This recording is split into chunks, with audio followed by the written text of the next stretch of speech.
Welcome, dear subscribers and curious listeners of my channel. We all once dreamed of receiving that letter from Hogwarts.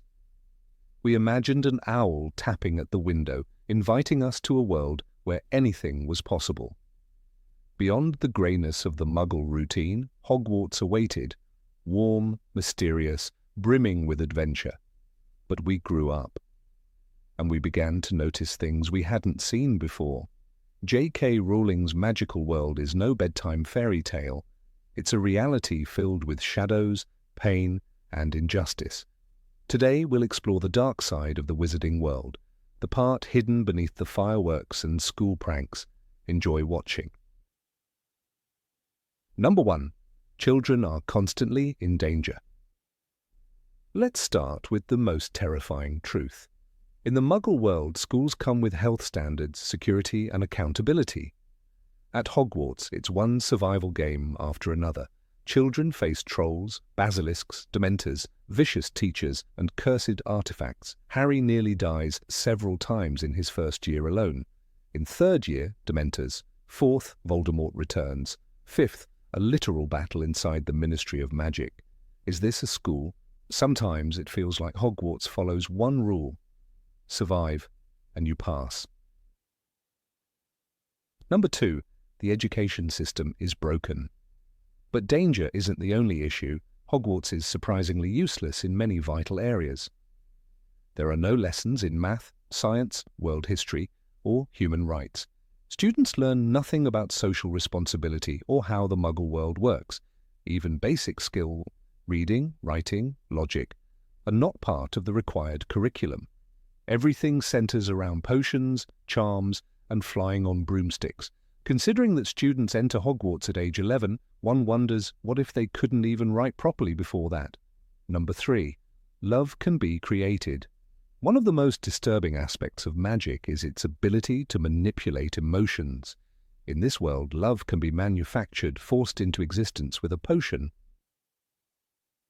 Merope Gaunt, Voldemort's mother, used a love potion to trap a man into marriage. When the effects faded, he fled in horror. Thus, Voldemort was born, not from love, but from lies and desperation. And how many similar tragedies have occurred in a world where feelings can be brewed in a cauldron? Number 4. No one can be trusted. If you think the magical world offers any privacy, think again. This is a place where potions and spells allow people to eavesdrop, impersonate others, and bend minds at will. Polyjuice Potion lets you become someone else. The Imperious Curse erases free will. Add invisibility charms, tracking spells, and items like the Marauder's Map, and you get a society where trust is a luxury. Your best friend might be your enemy, or simply under someone's control. Number 5. Slavery is normalized. Hermione was the only one to raise her voice against the oppression of house elves. And how was she met? With mockery. Even Harry and Ron didn't take her seriously. In the wizarding world, slavery is just standard practice. House elves live in servitude, tending to wizards without even realizing they could be free. Their loyalty isn't devotion, it's the result of centuries of psychological conditioning. And no one except Hermione ever seemed to think that was a problem. Number 6. Justice is a fiction. Sirius Black. Name one solid piece of evidence that proved his guilt. Now remember, no one ever even questioned him. He was just thrown into Azkaban. In a world with Veritas Serum and the Imperious Curse, why are they not used in court? Why isn't legitimacy employed to verify thoughts? Wizarding trials are decided by votes, by instinct and fear, not truth. Meaning anyone could be declared guilty by public opinion alone. Number 7. Punishment is inhuman. And now, punishment.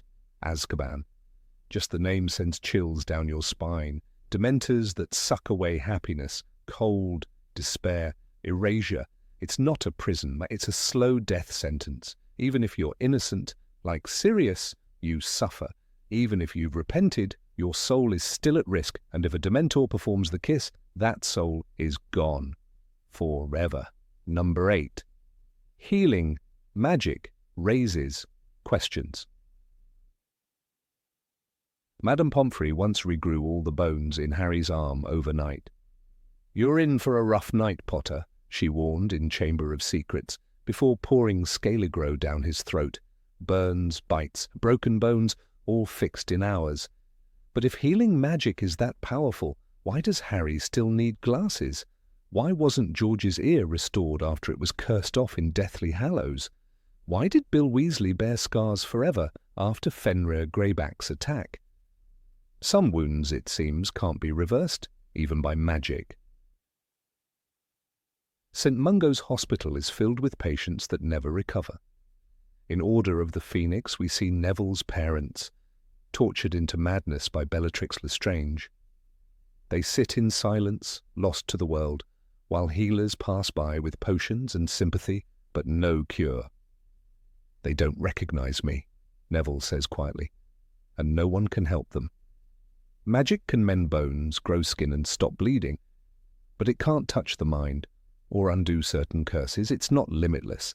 It's selective and in some cases terrifyingly useless. Number 9. The magical world is technologically backward. Wizards still write with quills, dip ink by hand and send letters by owl. It's charming until you realize how slow, fragile and impractical it is. In Order of the Phoenix, when Harry needs to warn Sirius he's forced to rely on Owlpost, it nearly gets intercepted. People could die and they're using birds. Meanwhile, Muggles have phones, emails, instant messaging. Arthur Weasley once asked Harry, "What is the purpose of a rubber duck?" But no one ever asked, "What is the purpose of a telephone?" because the answer might make too much sense. The magical world fears change. It clings to old robes, old books, old ways. Even Hogwarts, the greatest school of magic, refuses to update.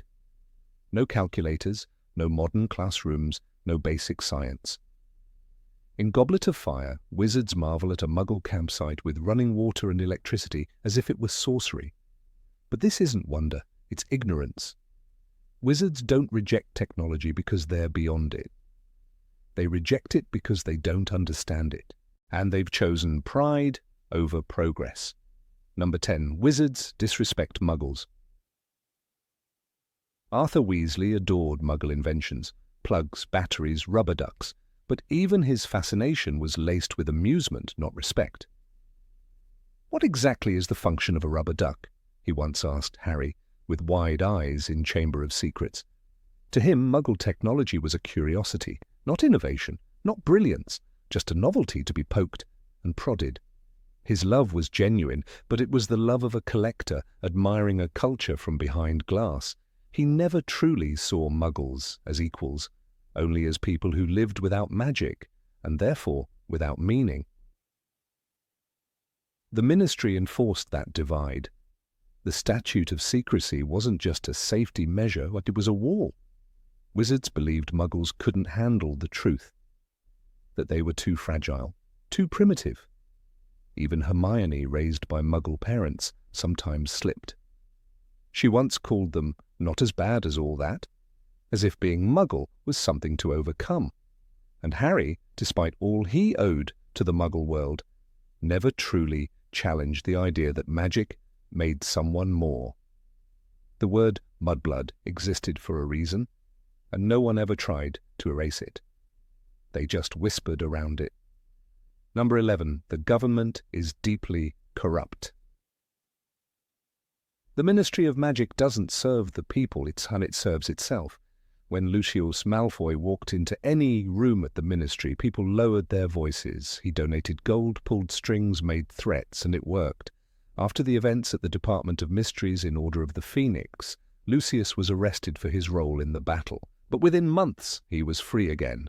No trial, no justice, just influence. Money buys silence in the wizarding world, and the Malfoys had plenty of both. Cornelius Fudge, the minister himself, spent more time denying Voldemort's return than trying to stop it. He called Harry a liar. He smeared Dumbledore. "He's not back," Fudge shouted in front of the entire school after the Triwizard Tournament. Even when the evidence was undeniable, the Ministry focused on image, not truth. For a full year, they let danger grow, all to avoid political fallout. While students trained in secret, the government printed lies. Rita Skeeter's pen became a weapon. The Daily Prophet turned into a tool for control. When power is more important than protection, everyone suffers. The ministry refused to listen until it was too late. And when they finally acted, they did so with fear, not courage. They allowed Dolores Umbridge into Hogwarts, not to defend students, but to suppress them. "I will have order," she screamed, punishing children for speaking the truth. The system wasn't broken by accident. It was built this way, to protect the few, no matter the cost to the many. Number 12. Magical creatures are treated cruelly. Remus Lupin spent his entire life hiding, not because he was dangerous, but because the world refused to see him as anything else. He was bitten as a child, he had no choice. Yet the ministry labeled him a threat. Parents whispered behind his back. "The parents will not want a werewolf teaching their children," Snape sneered in Prisoner of Azkaban. Lupin was one of the kindest professors Hogwarts ever had. He taught with patience, he protected his students. But the moment his secret was revealed, fear drowned out everything good he had done. He resigned quietly. Not because he was guilty, but because society made it impossible for him to stay. Centaurs live deep in the Forbidden Forest, not by choice, but because they are not welcome elsewhere. When Umbridge insulted them, calling them filthy half-breeds in Order of the Phoenix, they struck back not out of savagery, but because she had crossed a line. Firenze, who agreed to teach at Hogwarts, was nearly exiled by his own herd. "Traitor to your kind," they hissed. He tried to build a bridge and paid the price on both sides. Even in a world of magic, acceptance is still rare.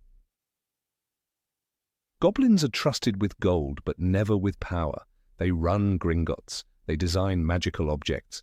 Yet wizards speak of them with suspicion. Bill Weasley, who worked with goblins, said in Deathly Hallows, "They have their own magic, their own way of doing things." He meant it respectfully, bit dumb, but that's part of the problem. Goblins are always they, never us. Wizards rely on them, yet keep them at arm's length, as if intelligence and magic, when not held by humans, become something to fear. Number 13. Death and magic are too closely connected. At Hogwarts, death walks beside the living. Ghosts drift through the corridors like memories that refuse to fade. Nearly headless Nick smiles kindly, but his presence is a reminder. Some souls never move on. "I haven't eaten for nearly 500 years, he tells Harry in Chamber of Secrets, with a grin that doesn't reach his eyes. For children just learning who they are, the idea that death doesn't end suffering is haunting. It's not rest, it's a form of eternal limbo. Then there are the Inferi. Corpses reanimated through dark magic, not illusions, not puppets, real bodies stolen from the dead. Dumbledore's hand trembled as he whispered, "Do not touch the water," while crossing the cave in Half-Blood Prince. He knew what lay beneath, the dead waiting to rise. This isn't just horror, it's blasphemy. The line between life and death, meant to be sacred, is constantly blurred by magic that refuses to let go. The Resurrection Stone offers no comfort either. When Harry turns it in the forest, the shadows of his parents appear, not alive, not quite dead. "You've been so brave," Lily whispers. But they're not real, just echoes, a magical illusion meant to ease his fear. And it almost works, but even Harry understands it, it's not natural. They walked beside him, and he did not see them look at one another or at him. Their memories dressed as miracles. And then there's Voldemort, the man who broke his soul into 7 pieces just to avoid dying. Slughorn's voice quivers when he explains it. To rip the soul into 7 parts, this is the most unnatural act of all. Voldemort didn't fear death. He desecrated it, turned it into a puzzle to outsmart, but his fate proves the truth. The more he tried to escape death, the less human he became. In the end, death didn't fear him. It waited, and it came. Number 14. The Wizarding World is a Closed Society. The Wizarding World is a closed society where change is feared and outsiders are punished. Anything that doesn't fit the traditional mold is met with suspicion, even hostility. When Hermione Granger created SPEW, the Society for the Promotion of Elfish Welfare, her peers laughed at her. Even her closest friends, Harry and Ron, found her efforts silly. "You're going to make yourself very unpopular," Ron said flatly in Goblet of Fire. She wasn't calling for a revolution, just kindness and equality. But that alone was enough to label her as strange. This rejection of progress isn't limited to students. Professor Sybil Trelawney was ridiculed by fellow staff, especially Professor McGonagall, who once said, "You look in excellent health to me, Trelawney," after one of her dramatic predictions. Trelawney wasn't perfect, but she was sincere in her craft. That didn't stop Dolores Umbridge from almost firing her in Order of the Phoenix, humiliating her in front of the entire school. "You are dismissed," Umbridge announced coldly, ignoring Trelawney's sobs. Her only crime, not fitting the Ministry's idea of what a teacher should be. Even Rubeus Hagrid, one of the kindest and most loyal figures at Hogwarts, lived under constant threat. His half-giant blood made people nervous. He was viewed as dangerous and uncivilized. Rita Skeeter, writing for the Daily Prophet, smeared his name in an article titled "Dumbledore's Giant Mistake." The public didn't defend him. They turned away. Hagrid's love for magical creatures and his gentle nature were ignored because his identity didn't match the accepted standard. This fear of difference suffocates the Wizarding World. It has no political parties, no public debate, no free press, only institutions that protect tradition. Hermione tried to make things better. Trelawney just wanted to teach. Hagrid just wanted to be accepted. But in a world where sameness is safety, even the kindest voices are silenced. Number 15. Laws can be broken without consequences. Of all the troubling realizations that dawn upon a reader revisiting the Wizarding World as an adult, perhaps the most unsettling is this. In a place filled with magic, where rules should be all the more necessary to prevent chaos, the law is disturbingly optional. The structure, at first glance, is there. Ministry decrees, school rules, the unforgiving presence of Azkaban, but time and again we witness those structures bend and break, not in the name of justice, but in favor of those who are deemed worthy of exemption. The story of Harry Potter, upon deeper inspection, is not simply a tale of good triumphing over evil, but one of selective justice, of rules rewritten by circumstance, and of consequences that seem to vanish when the protagonist is beloved enough. Consider Harry's first year at Hogwarts, when he, Ron, Hermione, and Neville lose a combined 150 house points for sneaking out at night. Yet by the end of the term, Dumbledore bestows enough last-minute points on them to hand Gryffindor the House Cup, completely nullifying the intended punishment. To a child it feels like victory. To an adult it smells of favoritism. The rules, stern and absolute, crumble under the weight of sentiment. Dumbledore's gesture may have been heartwarming, but it introduced a pattern, rules that matter only until the right person breaks them. The second year unveils something more dangerous. The trio brews Polyjuice Potion, an illegal act for students. They break into restricted areas, lie to teachers, and endanger themselves and others. These aren't missteps, they're calculated violations of magical law. The penalty for brewing advanced potions without supervision is not minor, yet nothing happens. Snape suspects them, but Dumbledore remains silent. The danger to themselves is brushed aside because their motives were pure. This is the insidious message beneath the pages. If your intentions are good, or if you're the protagonist, you are above retribution. The third year raises the stakes. Harry receives a firebolt, suspected to be a cursed object sent by Sirius Black. McGonagall confiscates it for safety, but the larger issue remains. Harry, in repeated defiance of school safety rules, sneaks off to Hogsmeade without permission using the Marauders map and his invisibility cloak. Both items were obtained through suspicious means, one from the Weasley twins, the other a family heirloom with questionable history. Yet the use of these items is encouraged, never condemned. The Marauder's map is a surveillance tool violating student privacy, but Lupin only chuckles about it and uses it himself. The adults who should know better turn a blind eye as long as the mischief serves a narrative purpose. By the time Harry confronts Sirius and Peter Pettigrew in the Shrieking Shack, the rulebook might as well be set on fire. Harry chooses to let Pettigrew live, which morally elevates him, but it also exposes an even greater flaw. Pettigrew escapes due to institutional incompetence, and the Ministry, blind to nuance and obsessed with control, punishes the innocent. Sirius, who escapes Azkaban, is never offered a fair trial. The law doesn't just fail to catch real criminals, it becomes an instrument of injustice when used by the wrong hands.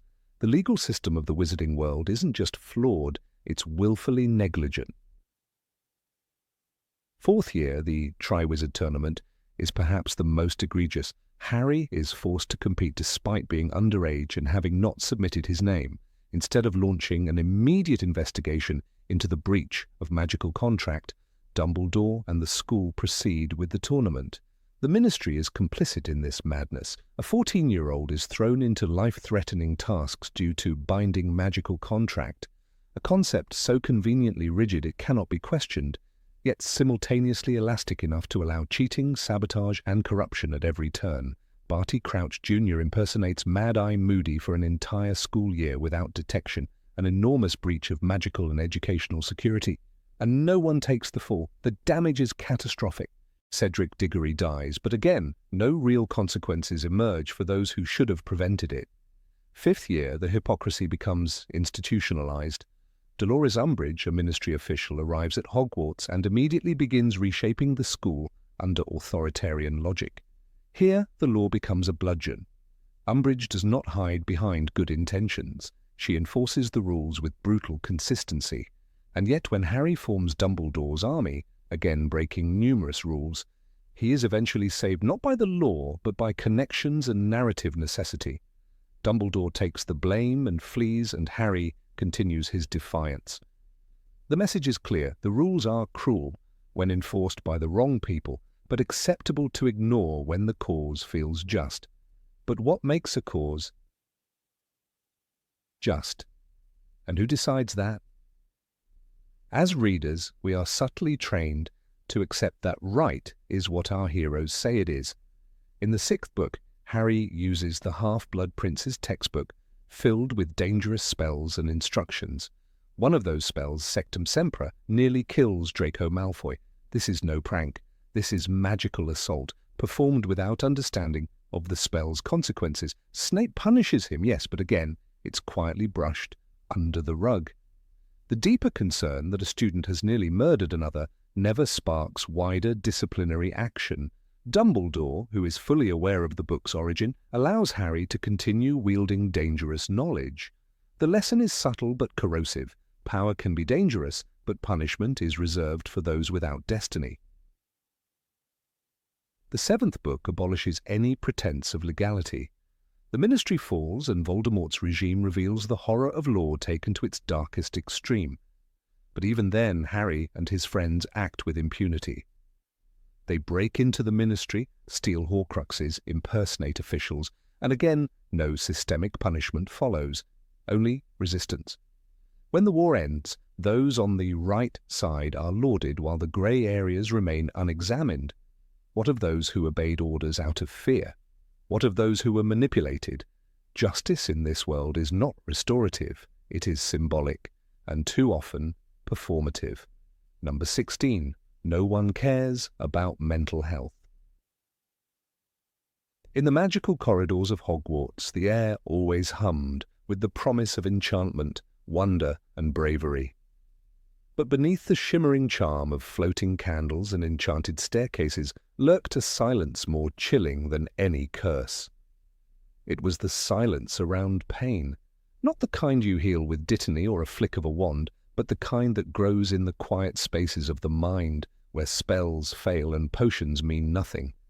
The wizarding world, for all its marvelous tools and arcane knowledge, seemed woefully unprepared, or unwilling, to face the shadows that cling to the soul.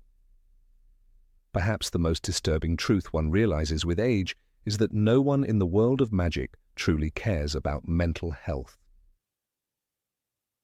Harry Potter's story, often hailed as a tale of resilience and courage, begins with 10 years of emotional neglect and abuse. The cupboard under the stairs is not just a physical space, it is a symbol of isolation, humiliation, and fear. He grows up unloved, unwanted, and unseen. When he arrives at Hogwarts, no adult asks what he's been through. No one pulls him aside to check whether he's truly all right. There's no therapy session, no pastoral care beyond Hagrid's rough affection or Dumbledore's cryptic words. The boy who lived is treated as a prophecy, not a person. The emotional cost of such dehumanization is left unaddressed. Throughout the series, Harry is tormented by nightmares. Real nightmares laced with pain, death, and helplessness. After witnessing Cedric Diggory's murder in the Goblet of Fire, Harry wakes, screaming. The trauma is evident. "Kill the spare" rings in his ears, a cruel echo of Voldemort's apathy. Yet no one inquires if he needs help processing the horror. Instead, Cornelius Fudge accuses him of hysteria, and Dumbledore distances himself for his own protection. In truth, Harry is left to grieve in silence, navigating the overwhelming weight of survivor's guilt alone. Even more unsettling is the complete absence of any magical equivalent to therapy. There are spells that can mend broken bones in seconds, potions that can regrow flesh, and even charms that prolong life. But nothing is ever said of healing a broken mind. When Harry is possessed by Voldemort at the end of Order of the Phoenix, he feels utterly violated and despairs that he might be evil himself. "There's a reason why I can hear them, the Horcruxes. I am one of them," he confesses in fear. What he receives is not structured emotional support, but vague reassurance from Dumbledore. The man who raised him for sacrifice never once asked how Harry felt about being a living container for a piece of Voldemort's soul. Neville Longbottom's story is perhaps the most tragic in this regard. His parents, tortured into insanity by Bellatrix Lestrange, no longer recognize their son. Every visit to St. Mungo's is a dagger to the heart. Yet he bears this alone. There is no counselor, no adult guiding him through the horror of witnessing what Cruciatus did to the people who gave him life. Instead, he is mocked by Snape, humiliated in class, and treated as a bumbling afterthought. "Why is it always me?" he says in The Order of the Phoenix, a cry that echoes with unseen pain. No one takes that question seriously. The wizarding world's cruel indifference is institutional. Dementors are set as prison guards, creatures that literally suck out happiness and leave their victims in despair. At Hogwarts, children are expected to learn how to fight them by conjuring their happiest memories. But who checks whether these memories even exist? Who speaks to the children traumatized by war, death, and fear? In The Prisoner of Azkaban, when Harry faints at the mere presence of a Dementor, Snape ridicules him, and Lupin gives him chocolate. Though Lupin, to his credit, tries to help with Patronus training, his method is more about combat readiness than emotional care. The message is clear: endure or fall. Luna Lovegood is another haunting example. Ostracized for her beliefs and mocked for her eccentricity, Luna wanders the school in ghost-like solitude. Her loss of her mother at a young age, a deeply traumatic event, is brushed over. Her peers steal her shoes, laugh at her, and treat her like a joke. No teacher intervenes, no adult reminds the students that cruelty, especially to the broken, is not strength. And Luna, quietly and painfully, endures it all. She clings to hope, to her father, to the strange and the unseen. She creates her own world because the one around her refuses to hold space for her grief. Sirius Black, another tragedy of emotional abandonment, wrongfully imprisoned for 12 years in Azkaban, subjected to soul-crushing torment, and released into a world that no longer remembers how to welcome him.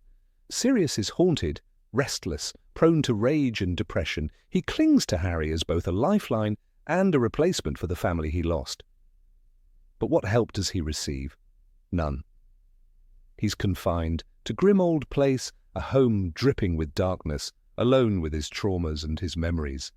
"I did my waiting, 12 years of it, in Azkaban," he shouts.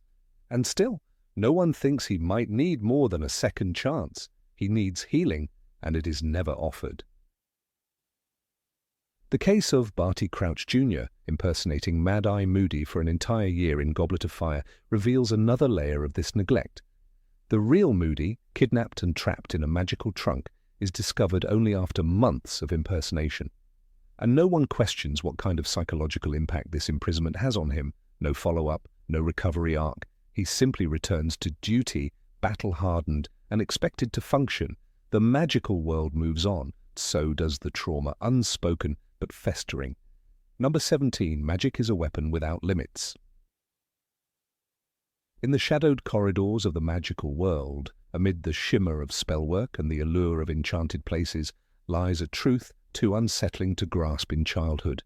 Magic, as presented in the Harry Potter universe, is not simply wonder. It is power, raw, immediate, and dangerously unrestricted. Wizards and witches, even those barely more than children, wield an arsenal of magical force that in the hands of anyone else would be deemed catastrophic. The world J.K. Rowling paints is rich with charm and fantasy, but buried beneath that wonder is a deeper unease, one that matures in the reader's heart with age. Magic is a weapon, and no one is watching who uses it. At age 11, Harry Potter walks into Ollivanders and is handed a wand of holly and phoenix feather, 11 inches deep, nice and supple.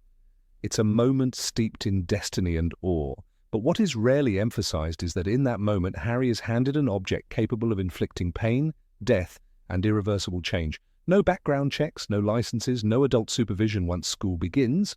This is not a pen or a pencil. It is a direct conduit of power capable of producing fire from nothing, tearing objects asunder, or worse, inflicting psychological damage through enchantments like the Cruciatus Curse. And yet, it is given with a smile, tucked into a bag and carried home on the Hogwarts Express. The trio of unforgivable curses, Avada Kedavra, Cruciatus, and Imperius, are outlawed in name but not in reality. Moody demonstrates them to a fourth-year class with casual menace, burning into their memories the sight of a spider writhing under torture. "You need to mean it," he says about the Cruciatus Curse. The implication is horrifying. Intent is the only barrier. And when Harry later uses the Cruciatus Curse on Amicus Caro in the 7th book, no alarms sound. There are no consequences. The lines between justice and cruelty blur under the cloak of war, and the spell designed to cause excruciating pain becomes just another tool. It isn't only curses that warrant concern. Polyjuice Potion, a concoction that allows the drinker to steal someone's identity, is brewed by second-year students without interference. Hermione Granger, bright, responsible, and fundamentally good, recreates a banned potion with ingredients stolen from Snape's private stores. The trio uses it to spy, deceive, and manipulate. This is not treated as a grave act of impersonation, but as a school adventure. In reality, such magic would cause public outcry and systemic panic. The concept of magical consent is non-existent. Anyone with the skill and willpower can become someone else, and no one would know. Memory charms are another terrifying frontier. When Gilderoy Lockhart attempts to erase Harry and Ron's memories with a broken wand, it's played for laughs. But Obliviate is a form of cognitive erasure. Hermione later uses it on her parents, altering their entire lives to protect them from Voldemort's forces. "I've also modified my parents' memories," she says. "They believe they are Wendell and Monica Wilkins, and that their life's ambition is to move to Australia." This is a staggering confession. Hermione, a teenage girl, rewrites her parents' reality. No supervision, no oversight, no legal framework. to address the ethical implications. The issue grows darker when we remember that a wand recognizes ownership not through legal transfer or registration, but through loyalty. Draco Malfoy disarms Dumbledore, briefly, passively, and the Elder Wand changes allegiance. Harry disarms Draco, and again, the most powerful wand in history shifts loyalty. The magical world places supreme destructive power in the hands of whoever is clever or violent enough to claim it. What if Draco had kept the Elder Wand? What if someone less heroic had wrested it from Harry? There is no registry, no background checks, no mandatory training. A wand responds not to ethics, but to dominance. The Ministry of Magic, which purports to be the governing body of the magical world, does little to control the distribution or usage of this power. The trace is the only known magical tracking system, and even it is flawed. It does not detect who performs magic, only that magic is performed near an underage wizard. This leads to unjust accusations like when Harry is nearly expelled in Order of the Phoenix for defending himself from a Dementor. The Ministry cares more about bureaucracy than truth, a chilling realization for anyone who relies on them for protection. Consider also the case of Barty Crouch Jr., who escapes Azkaban and impersonates Mad-Eye Moody for an entire school year using Polyjuice Potion. No one detects the deception. He teaches students dark magic, manipulates the Triwizard Tournament, and kidnaps Harry. How is it possible that not a single adult noticed the real Moody's absence? The magical community's reliance on instinct and tradition over verification leaves it open to exploitation. Dangerous individuals are free to act unchecked, and the system only responds after the damage is done. The classroom, supposedly a place of learning, is another battlefield. Students duel each other with spells that can disfigure, knock unconscious, or maim. In Goblet of Fire, Draco Malfoy and Harry trade hexes in the hallway. Draco ends up with a bloody nose and Harry with a slug-vomiting curse. These encounters are treated as schoolyard scuffles, but they are far more. Each wand movement is a decision to hurt, humiliate, or dominate, and no teacher intervenes until the aftermath. What kind of institution allows 11-year-olds to access such weapons with no psychological evaluation? Wands are not biometric. They are not even secure. Peter Pettigrew uses his wand to betray the Potters, leading to their deaths. Bellatrix Lestrange uses hers to murder Sirius Black. These acts are not reversible. There is no magical fingerprinting system, no way to definitively prove who cast which spell. In a world with memory charms, disguises, and deception potions, the concept of justice becomes murky. It's no wonder the wizarding world relies more on tradition and bloodlines than logic and evidence. Number 18, Hogwarts, is not just dangerous. It's unstable. The castle seemed whimsical at 11. To a child stepping into the stone corridors of Hogwarts, the moving staircases were a marvel, a dream brought to life. But the same staircases, once viewed through the eyes of an adult, are a symbol of unpredictable chaos. They shift at will, not always with warning, and certainly not always to the student's benefit. There is no safeguard, no way to know when a staircase will move. Hermione Granger herself, the brightest witch of her age, once found herself nearly late to class because a staircase chose to shift direction mid-step. It was funny then, a minor inconvenience, but what if someone slipped? What if a student burdened with books or a broken ankle from Quidditch missed a step and fell from the 4th floor? There are no railings in some sections, no safety spells, just stone, air, and the unrelenting ground below. Even the doors resist logic. Some require tickling, others slam in your face. They vanish entirely on certain days. Filch, the caretaker, once remarked that the castle has a mind of its own, and no one took it as a metaphor. It wasn't. Inanimate objects at Hogwarts are only selectively inanimate. Portraits gossip and intervene. Suits of armor take offense. The room of requirement appears and disappears on a whim, shaped by subconscious desire. But if a place is alive, is it not also capable of malevolence? When children are allowed to sleep, study, and live in a building that behaves as unpredictably as a wild beast, it's not magic, it's neglect disguised as tradition. Let us remember the third-floor corridor during Harry's first year. Albus Dumbledore warned, almost flippantly, that anyone found wandering there would meet a most painful death. And yet, the corridor wasn't sealed. It wasn't guarded with protective wards or teaching staff. Instead, 3 11-year-olds, Harry, Ron, and Hermione, encountered Fluffy, a 3-headed dog bred for ferocity. Its presence in a school is unjustifiable, no matter the reason. That Fluffy was guarding the Philosopher's Stone is irrelevant. The stone could have been hidden anywhere else in the magical world. But Hogwarts was chosen. Because, in Dumbledore's words, there are other things just as loyal and just as brave. He believed in the school, but belief doesn't mitigate danger. Nor is Fluffy the only creature within the castle's reach. The Forbidden Forest, situated dangerously close to the castle grounds, is home to acromantulas, centaurs, werewolves, and thestrals. Students are explicitly told to stay away, but then, paradoxically, are punished by being sent into it. Harry, Hermione, Neville, and Draco were assigned detention in the forest during their first year to search for an unknown creature that was killing unicorns. Let that settle in. Children, some no older than 12, were asked to investigate the murder of magical beings in a forest swarming with predators.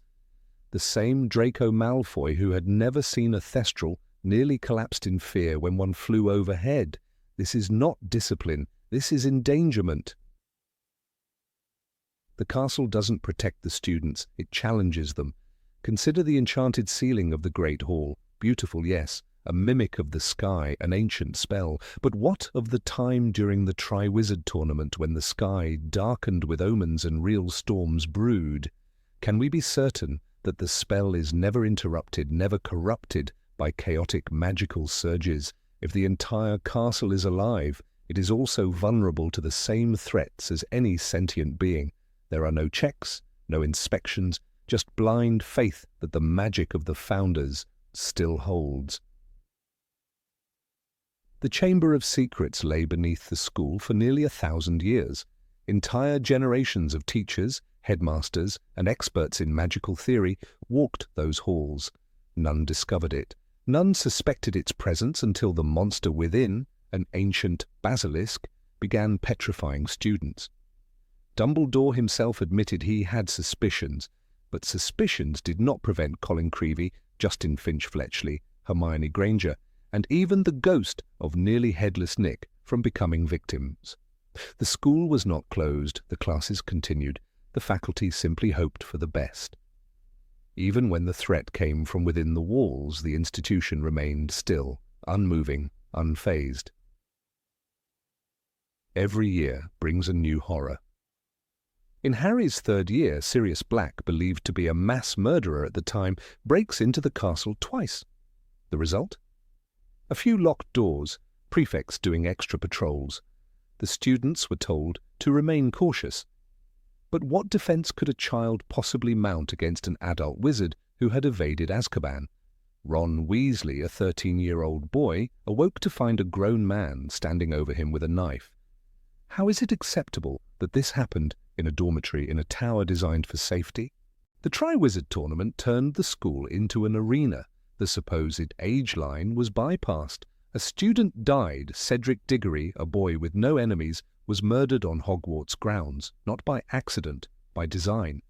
The maze in the final task shifted into something far darker than expected. The creatures inside, the cursed hedges, even the cup itself, everything had been tampered with, but there was no investigation, no structural change. The following year, the school simply resumed its curriculum as though nothing had happened. The trauma of Cedric's death echoed through the students, yet the walls remained silent. And then came Dolores Umbridge. Not a dark wizard, but an enforcer of law. Hogwarts became a place of surveillance and punishment, with a woman who carved detention into children's skin using magical quills. Harry's hand bled daily with the words, "I must not tell lies." The staff knew. Minerva McGonagall, usually a voice of reason, was helpless. "Use the law to fight the law," she once said. But no law protected the students. Magic did not shelter them. And still Hogwarts stood still, clinging to its own sentient logic, never lifting a stone to intervene. In the Battle of Hogwarts, the walls became weapons. Statues marched, spells lit the sky. But children fought. Fred Weasley died. Lavender Brown was mauled. Colin Creevey, too young to be there, fell. The teachers led them, yes, but they did not stop them. Hogwarts, for all its age and power, allowed children to be soldiers, allowed them to bleed. There were no evacuation spells, no protection strong enough to repel the threat without bloodshed. The castle fought, but only when challenged directly, only when Voldemort was already inside. Even Peeves, the poltergeist, is tolerated because he's always been here. He terrorizes students, disrupts classes, and once dropped a bag of dung bombs onto the heads of first years during a feast. But no one removes him. No one even tries. The reason? It's tradition. He's part of the castle's personality, an embodiment of its chaos. But he's not harmless. He's a volatile magical entity with no restraint, and students, children, live under his watch every day. Ghosts roam freely, including the Bloody Baron, who terrifies even the staff. Moaning. Myrtle haunts a bathroom where students have to go daily. The Fat Friar is the only one with any warmth, yet he can offer no help. When Myrtle wailed that someone threw a book through her head, it wasn't even investigated. The supernatural is normalized at Hogwarts, but it shouldn't be. The magical staircases, portraits, rooms and creatures seem quirky until you question the lack of order. The Marauder's map, created by 4 students, reveals every person and pathway within the school. Yet the administration never developed anything remotely similar for security. Harry used it to sneak past staff. So could anyone else. Barty Crouch Jr. did exactly that, using Polyjuice Potion and deception. He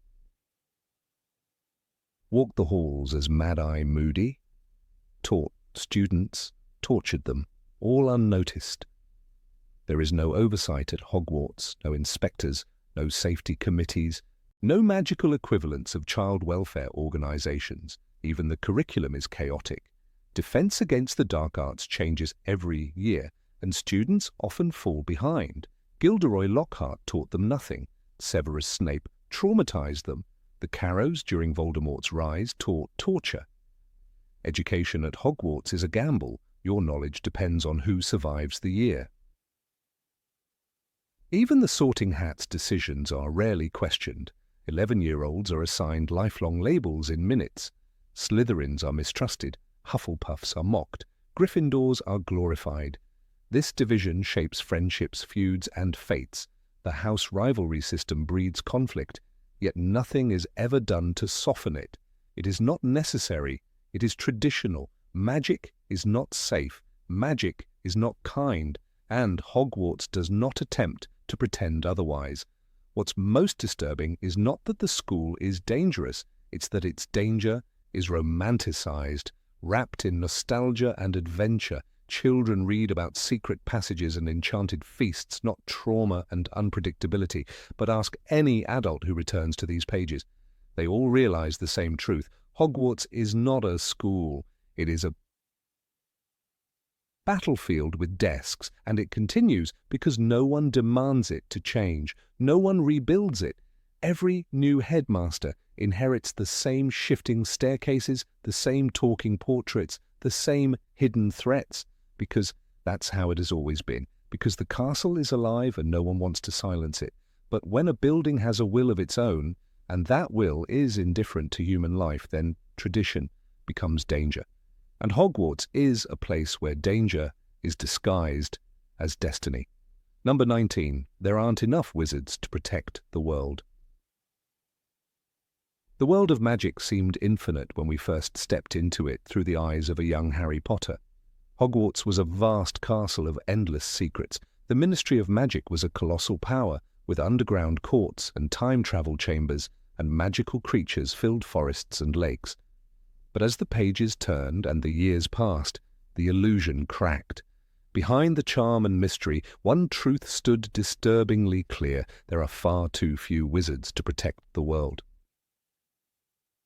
J.K. Rowling never intended to hide this. The population of magical Britain is not in the millions or even the hundreds of thousands. It is a mere few thousand, scattered across an entire country. In Harry Potter and the Order of the Phoenix, the existence of only a handful of auras is made strikingly evident. Kingsley Shacklebolt, Nymphadora Tonks, and a few others are named. That is the force expected to combat the rise of a second Voldemort. Not battalions, not regiments, a handful. Even the war against Voldemort, the darkest and most dangerous wizard of his time, was largely fought in school corridors and crumbling manor houses. The so-called Order of the Phoenix was not an army, but a group of friends. They were not trained soldiers, nor were they well-funded. They were volunteers. Some, like Molly Weasley, were housewives. Others, like Mundungus Fletcher, were petty criminals. They had courage, certainly, but they were patching holes in a dam with their bare hands. It was never clearer than in the Battle of Hogwarts. A handful of professors, students, and a few auras stood between Voldemort's forces and the rest of the magical world. Where was the Ministry's elite force? Where were battalions of magical defenders? They did not exist. It was up to teenagers, ghosts, and enchanted suits of armor. "They're evacuating the younger kids and the injured," said Harry. "But there's no one else. We're it." The magical world relies heavily on secrecy, and perhaps that is part of the problem. In order to remain hidden from muggles, the wizarding community has stayed small, inward, and deeply bureaucratic. The Statute of Secrecy ensures that wizards will not expand, will not recruit, will not even consider integrating into the larger human world. They are, by design, a shadow society. And shadow societies are not built for defense on a large scale. There are dragons in this world, there are sphinxes and giants, there are cursed objects that can destroy lives, there are magical plagues like the one described in Fantastic Beasts that threaten the very fabric of magical consciousness. Yet the world's only defense against such catastrophes is a sparse and disorganized group of civil servants, many of whom spend more time enforcing cauldron thickness regulations than preparing for genuine threats. Hogwarts students are taught how to levitate feathers, turn hedgehogs into pincushions, and transfigure teacups. But who is being trained to deal with a rogue basilisk in a city sewer, or a mass outbreak of inferi in a village? The answer is no one. The education system prepares students for exams, not emergencies. Even the DA formed by Harry and his friends was only a whisper of resistance, an extracurricular club formed because the official curriculum was woefully inadequate. Dementors are among the most terrifying creatures ever conceived. They can suck the soul from a person in a moment, leave them as a husk. The Ministry once used them as guards, then lost control over them. Where did they go? Who tracks them? After Voldemort's fall, the narrative moves on, but the infrastructure to manage such beings never seems to be addressed. It is assumed, not explained, as if the threat simply disappeared because we turned the page. And Voldemort himself is perhaps the most telling example. One man, armed with dark magic and charisma, nearly overthrew the entire magical establishment twice, and he was not a general of a massive army. He had followers, yes, but never more than a few dozen core Death Eaters. "There is no good and evil," Voldemort once said. "There is only power, and those too weak to seek it." The tragedy is he wasn't wrong about the imbalance. A small group of wizards holds terrifying power, unchecked and unchallenged. The magical world's greatest defense was always its greatest illusion, that things are under control. But the infrastructure is more fragile than we realized as children. Magical transportation is not monitored. Portkeys can be made by anyone with knowledge. Time turners existed in a cupboard. A single teenage girl, Hermione, was allowed to use one for her class schedule, but the implications of such an object are world-changing. What happens if one falls into the wrong hands again? The Goblin Rebellions, the mention of the Department of Mysteries, the existence of cursed vaults at Gringotts. These were not narrative flavor. They were signs, red flags, warnings that the magical world teeters on the edge of chaos far more often than it cares to admit. And yet for every problem, the solution seems to be, let a few brave people handle it. There is no scale, no resilience, no system. Consider the Triwizard Tournament. An international event designed to promote unity ends with a student murdered and Voldemort resurrected. And what does the international magical community do in response? Nothing. No joint task force, no council, no war preparations. The British ministry denies the event even happened. Denial replaces defense. Cowardice replaces strategy. If a natural disaster were to hit the Muggle world, there are organizations, armies, governments, relief agencies that mobilize. In the wizarding world, such things are ad hoc. Dumbledore's army, the Order of the Phoenix. "We are only as strong as we are united," Dumbledore once said, "as weak as we are divided." But unity among a few thousand individuals does not replace the need for structured protection. Grindelwald's rise in the early 20th century showed another frightening truth. Magical extremism is not rare. It is cyclical, and when it comes, the magical community responds too late. Only Dumbledore, once again, was willing to act. How long can a world survive when it depends on the conscience and bravery of a few individuals to preserve it from collapse? The Forbidden Forest, home to centaurs, giant spiders, and other ancient beings, sits right beside a school. Students walk past it daily. Its existence is tolerated, not managed. When Aragog's descendants threaten lives, the solution is to never speak of it again. The idea of magical creatures being held accountable or relocated is alien to this world. Coexistence is a fiction maintained by mutual avoidance, not genuine collaboration or law. Magical artifacts hold immense power. The Cursed Diary, the Resurrection Stone, the Elder Wand, and even the Mirror of Erasure. All of these objects are capable of altering minds, raising the dead, or creating obsession, and they are all essentially unguarded. Hidden, yes, but not protected. No magical equivalent of NATO or the UN exists. Magical disasters are local and personal until they become global, and by then it's too late. The idea that the greater good can be protected by a ministry that spends more time suppressing newspaper headlines than investing in safety measures is naive. "The ministry has fallen," was the chilling sentence spoken over the airwaves in Deathly Hallows, and with that, all order collapsed. No one replaced it. The world became a battleground. When the Muggle Prime Minister is informed about magical threats, he is given no power to intervene. No partnership is offered. The assumption is that wizards will handle it. But who exactly? The Aura office is minuscule. Most witches and wizards work in shops, schools, or with creatures. There is no magical air force, no disaster protocol. It is hope and little more that keeps the world from burning. The magical world is rich with lore, color, and heart, but beneath its charm lies a haunting fragility. It is a society that cannot afford its own collapse, yet prepares nothing to prevent it. It leans on the bravery of schoolchildren and the sacrifice of mothers. It hides its monsters in plain sight, and it prays every day that no new Dark Lord rises to claim the silence for himself. In childhood, we imagine magic as an infinite solution, a tool to fix any problem. But adulthood shows us that magic, in the hands of too few, becomes a risk, a terrifying power gap. The real question is not whether the magical world can survive another Voldemort. The question is whether it can survive itself. Number 20, wizards can't survive in the Muggle world. Arthur Weasley, despite dedicating his life to understanding Muggles, still mispronounced electricity as eclectricity and treated a rubber duck as a mystery worthy of deep academic inquiry. This might seem charming, even funny, when you're a child reading Harry Potter and The Chamber of Secrets, but as the years pass, the comedy turns into something else, something slightly unsettling. Arthur is not just clueless, he's emblematic of a much larger truth about the wizarding world. Wizards and witches, for all their power, are tragically unequipped to survive in the modern Muggle world.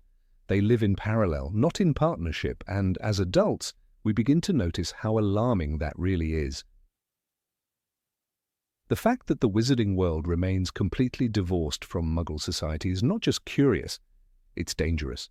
Consider the way Hermione Granger was treated in her first year when she tried to bring logic and reason into magical spaces. She was laughed at for applying structure and discipline to her studies.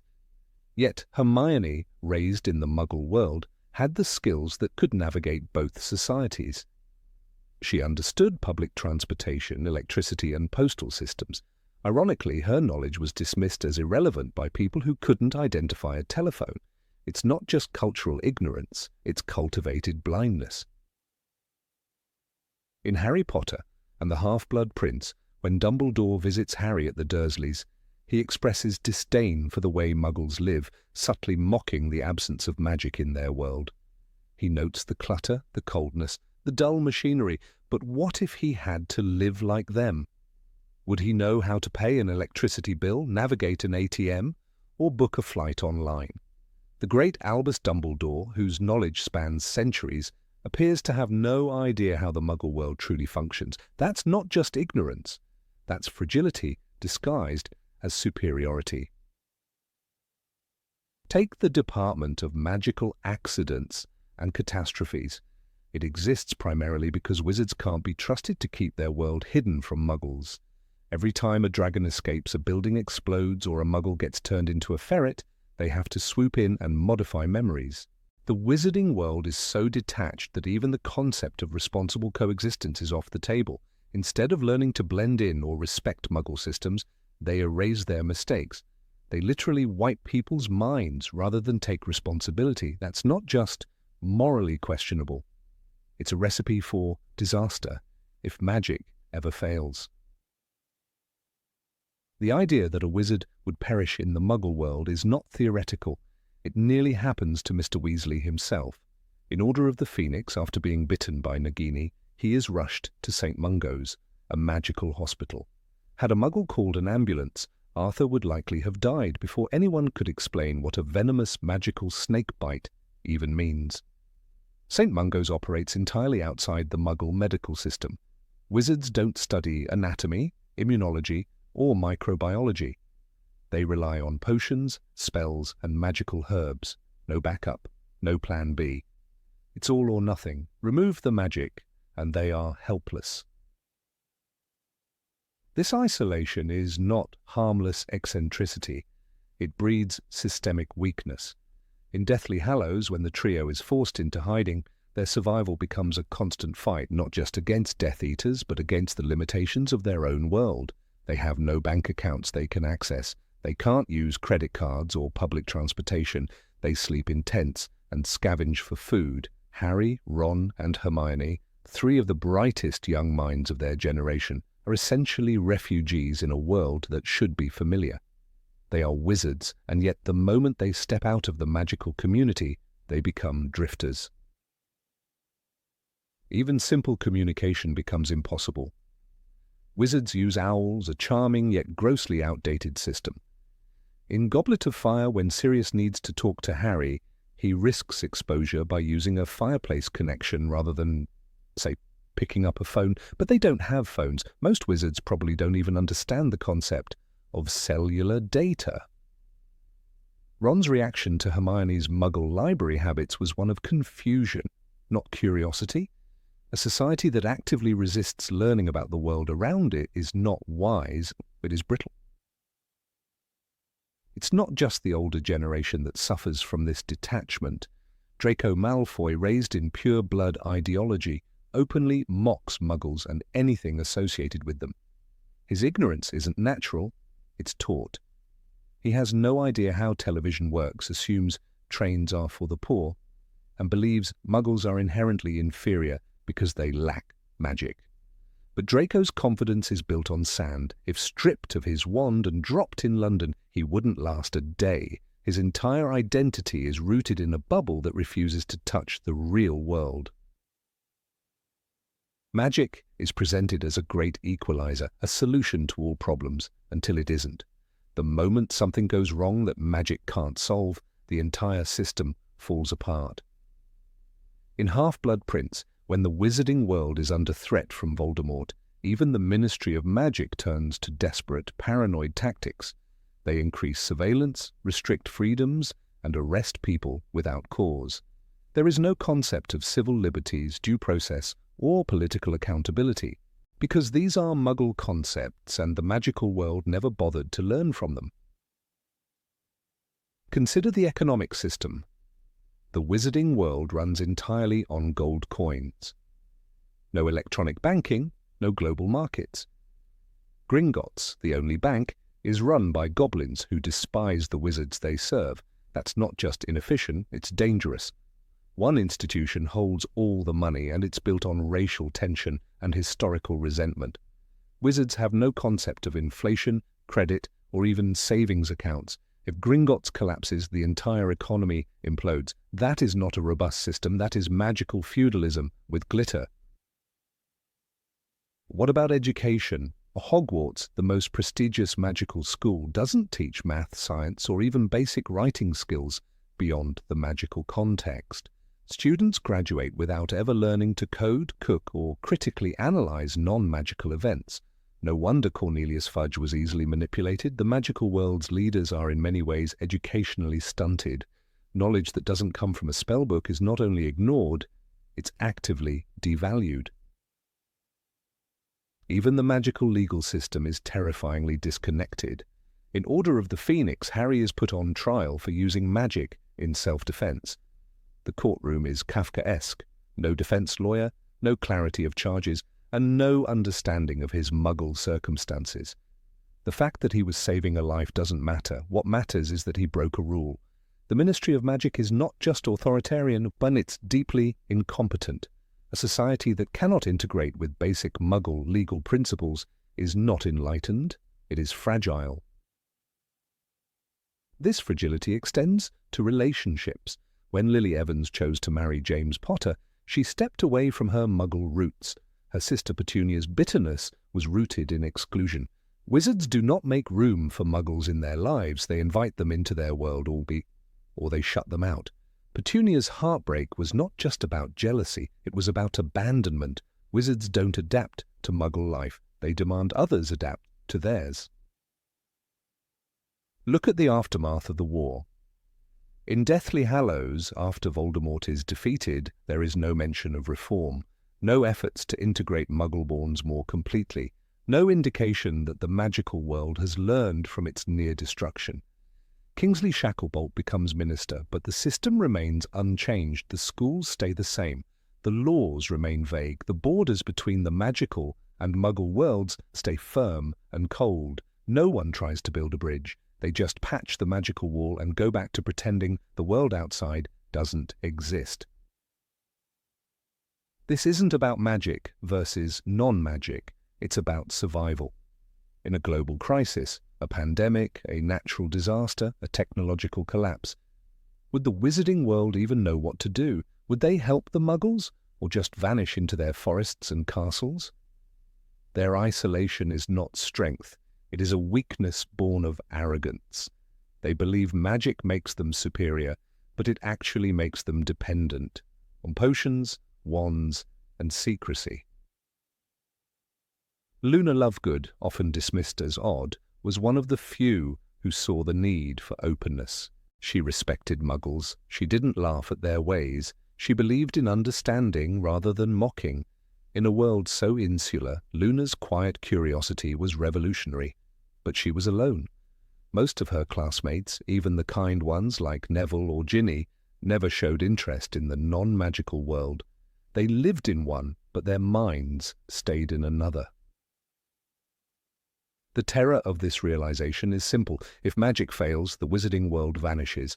Not with a bang, but with a whimper. No power grid, no infrastructure, no hospitals, no courts, no farms, no logistics. They cannot survive the collapse of their bubble, and bubbles always collapse. The adult reader understands this. The child in us still believes in wands and spells. But the grown-up sees the shaky scaffolding beneath it all, and wonders how long it can hold. Every laugh we had at Arthur Weasley's misunderstanding of a car battery now rings differently. He wasn't just being silly, he was revealing the soft underbelly of an entire civilization, one that floats above the world, untouched by its advances, unshaken by its failures, and completely unprepared to live within it. The magical world is not timeless, it is simply out of time, and time always catches up. Number 21. Curses can be inherited. Of all the unsettling truths buried in the shadows of the wizarding world, none lingers quite so heavily on the heart as the slow realization that curses, like heirlooms, can be passed down from generation to generation. This idea doesn't declare itself openly in the books, it creeps in quietly, veiled by tradition, noble houses, and long-forgotten sins.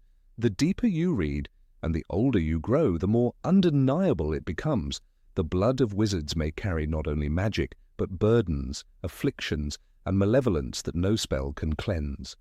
The magical world is not simply a world of wonder, it is a world of inheritance, and not all inheritances are gold and galleons. Look to the House of Gaunt, the descendants of Salazar Slytherin. The Gaunts clung to their blood purity like a curse itself, intermarrying until their minds twisted and their speech slurred into Parseltongue-infused madness. Marvolo Gaunt, a man consumed by hatred and pride, treasured his lineage more than his children. His son, Morfin, was described by Dumbledore as violent and mentally unstable, a man who hexed muggles for sport. Merope, his daughter, lived in terror of her own family, so broken by the hatred in her blood that she could scarcely perform magic. This was the cradle of Lord Voldemort, and boy born not only of coercion and a love potion, but also of centuries of decay and delusion. Voldemort did not spring from a blank slate. He was the inevitable crescendo of generations who wrapped themselves tighter in poison with each passing decade. When Harry visits the Gaunt shack in Dumbledore's memory, he sees the rotting remnants of this legacy. A ring, a name, a house collapsing under the weight of its own arrogance. The Gaunts were a proud family, with a deep-rooted belief in blood purity and a connection to Slytherin, Dumbledore explains. But pride is only one face of the curse. The other is decay. It is there in Merope's silence, in Morfin's madness, in Tom Riddle's merciless eyes. The Dark Lord was not born evil, but he was born with evil behind him, beside him, within reach, closer than any wand. The Lestranges provide another mirror. Bellatrix, the most fervent of Voldemort's followers, does not fight for ideology or survival. She fights with joy, with devotion, with a madness that echoes through the bones of her family. The Lestranges were fanatically loyal to Voldemort, says Sirius Black. They were indeed. But what drives such loyalty? What does it take for a person to cackle while torturing the Longbottoms into insanity? Bellatrix was not raised to question power. She was raised to admire it, chase it, and wield it like a knife. Her voice, sharp and cold, is the echo of generations who believed in power for its own sake. Her cousin Sirius chose rebellion and was cast out. He said, "My whole family have been in Slytherin, everyone but me." It wasn't just a house he rejected, it was a destiny. Yet even Sirius, with all his courage, couldn't outrun the shadow of his blood. He remained angry, restless, haunted by the ghosts of Grimmauld Place. The tapestries may have burned his name, but the fire inside him still bore their heat. The Malfoys, polished and privileged, seem more composed, but their curse runs deeper, less madness, more cowardice. Lucius Malfoy's desire for power placed him at Voldemort's feet. Narcissa, for all her maternal instincts, raised a boy to believe he was chosen not by fate, but by entitlement. Draco's struggle is perhaps the most human reflection of this dark legacy. At 16, he stands in front of Dumbledore, wand shaking, unsure whether to kill. He is no longer the arrogant boy who mocked Muggle-borns. He is now the trembling heir of a doomed ideology. In Half-Blood Prince, Dumbledore says gently, "You are not a killer." But Draco is already bleeding under the weight of expectations, of fear, of the legacy that brought him to that tower. He did not ask for it, but it came, in his father's footsteps, in his mother's whispers, in the family name that opened doors and closed off escape. By Deathly Hallows he can barely speak Voldemort's name. The curse of the Malfoys isn't rage, it's silence, the fear that power must be obeyed, the fear that blood demands loyalty, even to monsters. Even Harry, the boy who lived, carries something darker in his veins. He is not cursed by lineage, but marked by proximity. The piece of Voldemort's soul that lives within him poisons his dreams, darkens his thoughts, and tempts his heart. He speaks Parseltongue without ever learning it. He feels the thrill of vengeance after the graveyard. He knows, even if he doesn't say it aloud, that the darkness within him is not only magical, but emotional. Dumbledore warns him, "You are the true master of death, because the true master does not seek to run away from death. He accepts that he must die and understands that there are far, far worse things in the living world than dying." But how much of that wisdom is earned, and how much is inherited? Harry had to make choices again and again to rise above the shadows that clung to him. The difference between him and Tom Riddle was never power. It was love. But love is not always enough when the blood is poisoned, when the home is a tomb, when the names of your ancestors weigh more than your own. The Crouch family offers yet another glimpse. Bartemius Crouch Sr. was a strict, ambitious man who rose high in the ministry by suppressing any sign of weakness. His son, Barty Jr., became a Death Eater. But look closer, Barty Jr. was not simply a villain. He was a boy who craved approval and instead found prison. When he is rescued by his mother and hidden away, he loses even his identity. What does it do to a child to be locked in a house, to hear of the world only in whispers? The Dementors drove him mad, but isolation carved the first crack. When he returns in Goblet of Fire, disguised as Mad-Eye Moody, Barty Jr. is a ghost of what he might have been, intelligent, cunning, capable, but also broken. "My master came for me," he says with a fanatic gleam. No father came, no forgiveness, only the shadow of a family so obsessed with reputation that it abandoned its own child. In trying to control the darkness, Bartemius Crouch unleashed it. Even Neville Longbottom carries a curse, not of blood, but of loss. His parents were tortured into madness by Bellatrix. He grows up with his grandmother under the weight of their heroism. He is told he must be brave, that he comes from greatness. But how do you live up to legends you can no longer speak to? How do you forge your own path when the shadow of what should have been clouds every step? In Order of the Phoenix, Neville stands in the Department of Mysteries, trembling but defiant. He chooses courage, he chooses light. But his pain is not erased. It lives behind his eyes, in his hands, in the way he plants flowers by his mother's bedside. Andromeda Tonks, once a black, is exiled for marrying a muggle born. Her daughter, Nymphadora, becomes an aura and a fighter for the Order, but even she is not untouched.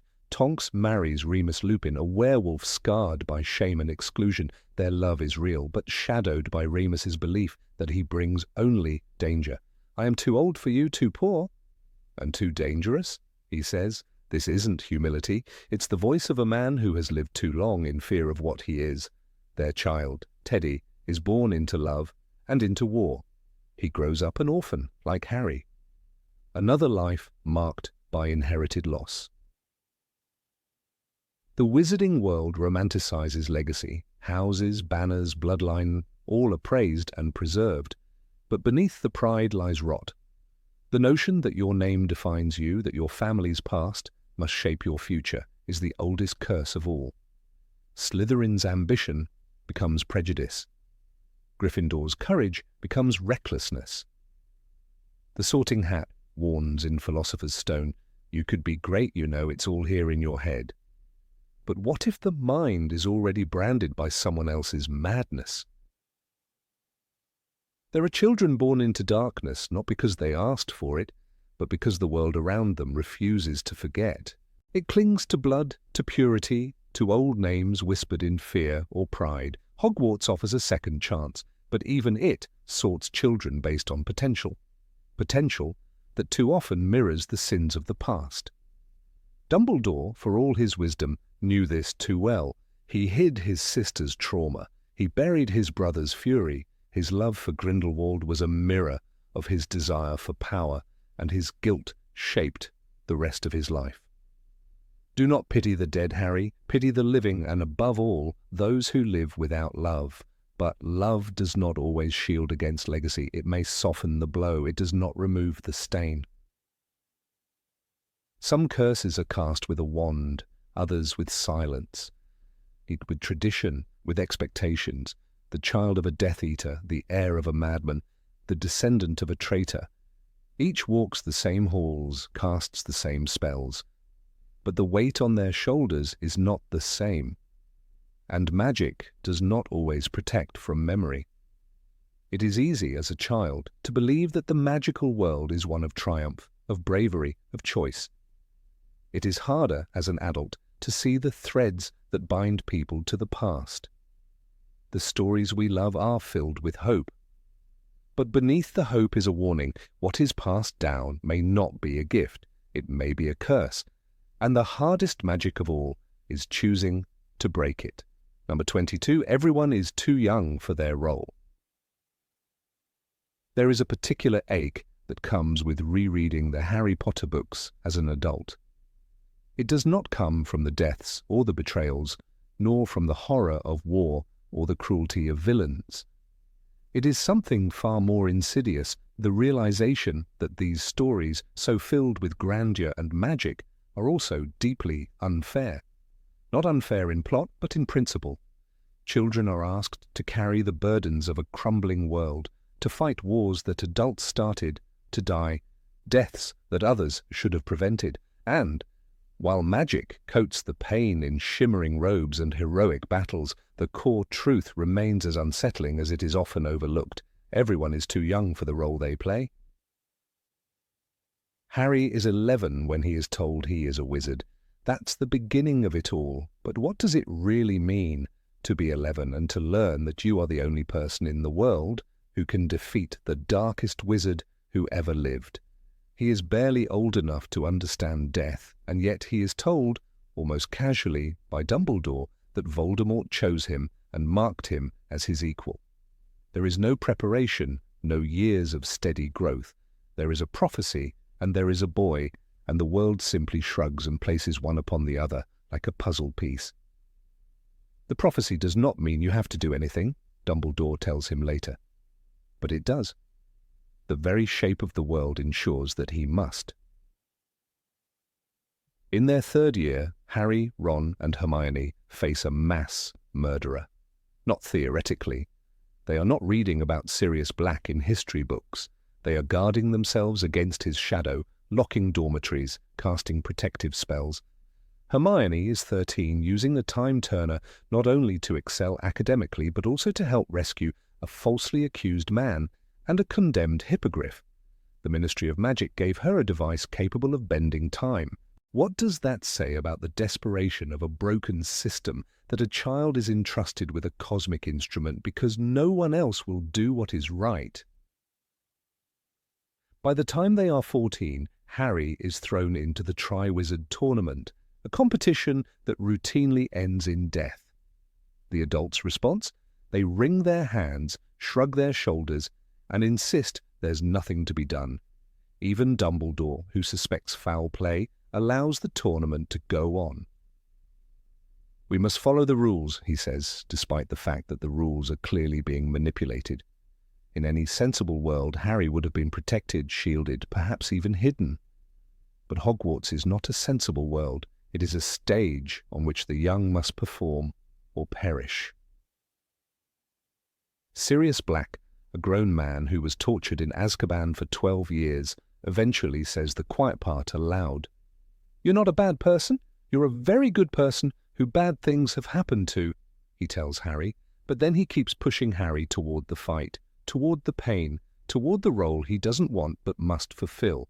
Sirius, like many adults in the series, is emotionally stuck in his youth. He sees Harry not as a child but as a soldier, a comrade, someone to finish what he himself could not. There is love in his motives, yes, but also projection. Harry becomes everyone's symbol, everyone's last hope. A mantle he never asked for. Even the Order of the Phoenix, the secret society formed to fight Voldemort, is strangely passive. They operate in the shadows, whispering behind closed doors, guarding secrets even from Harry, the very person at the heart of their cause.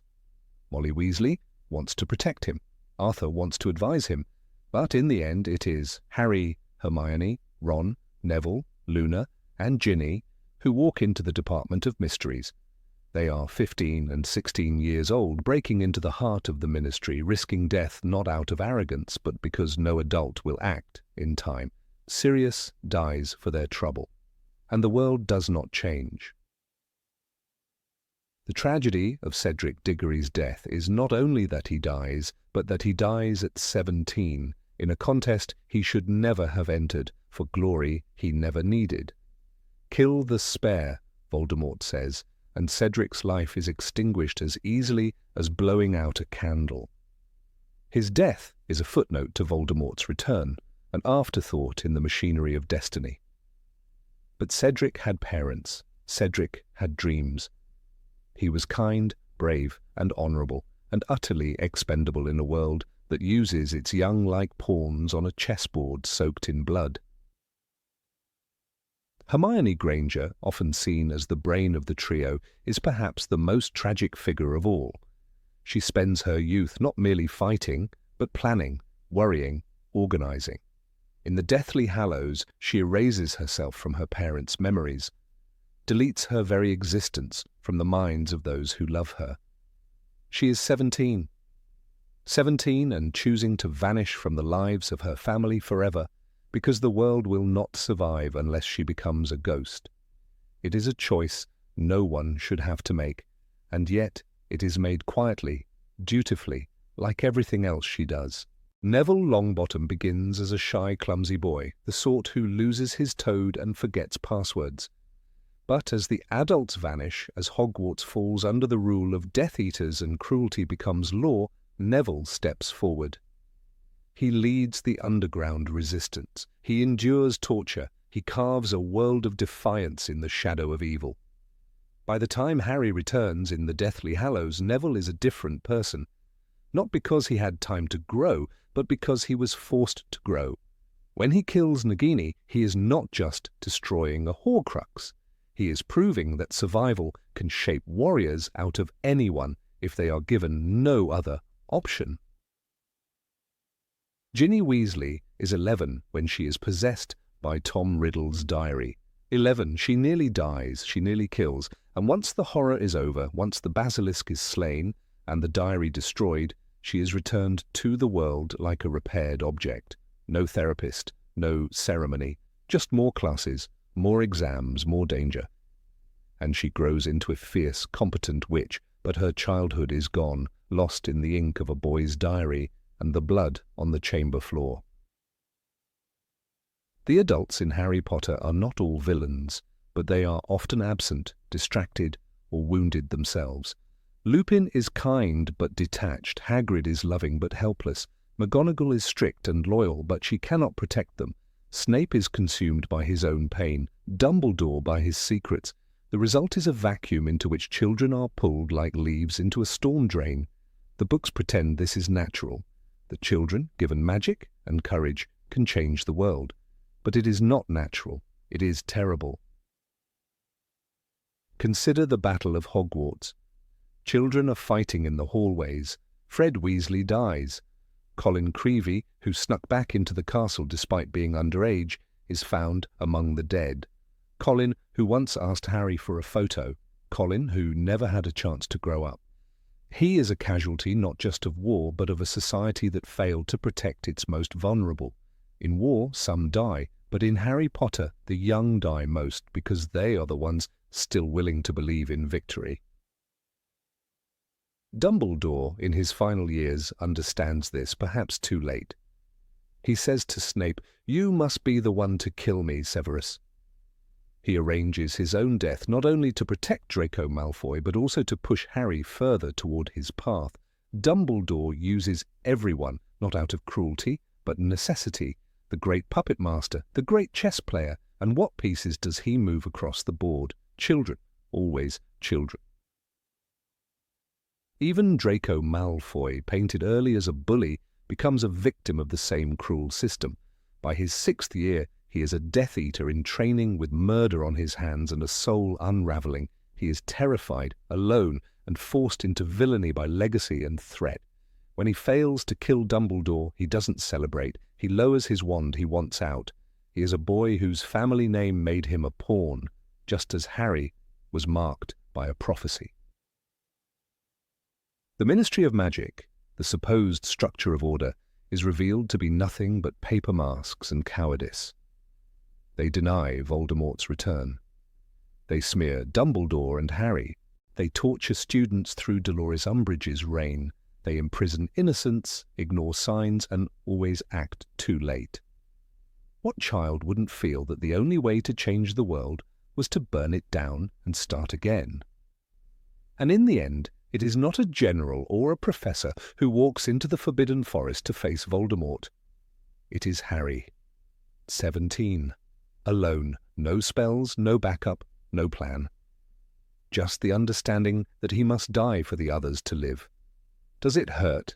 He asks his dead mother, his dead father, his dead friends. And the answer is yes, though no one says it aloud. It always hurts. Growing up too fast? Hurts most of all. The world of Harry Potter is filled with magic, but it is also filled with resignation. Adults are weary. They are haunted by their pasts, reluctant to risk, reluctant to lead. The children step up, not because they want to, but because they must. It is a world where youthful courage is mistaken for suitability, where recklessness is mistaken for heroism. And so the story we love becomes, on closer inspection, a tragedy wearing the mask of adventure.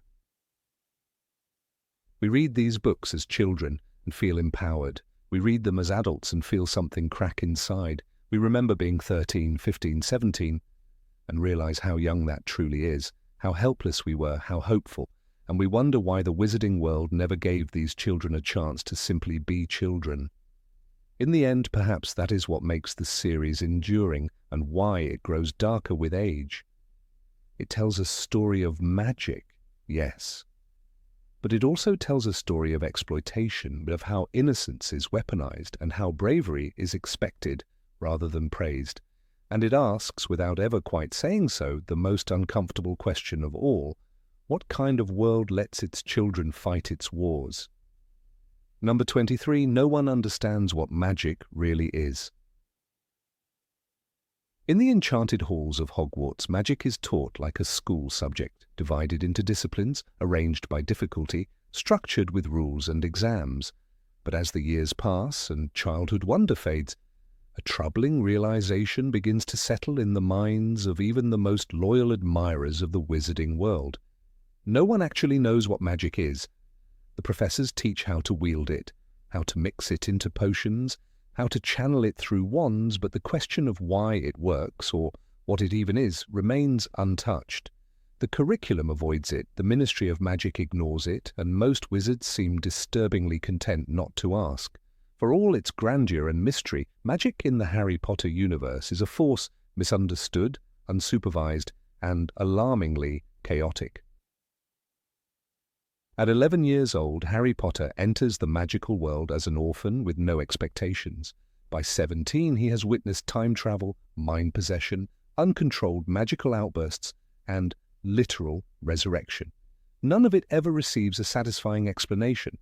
When Dumbledore introduces him to the prophecy that links him to Voldemort, the conversation pivots on fate and choice, but never once touches on why magic binds destinies at all. How does a mere spoken prophecy take on such irreversible weight?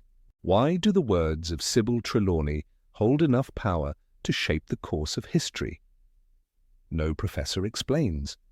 Dumbledore himself, the greatest wizard of his age, treats it as mystery wrapped in mysticism. Do not pity the dead, Harry. Pity the living, and above all, those who live without love. Poetic, yes, but hardly scientific.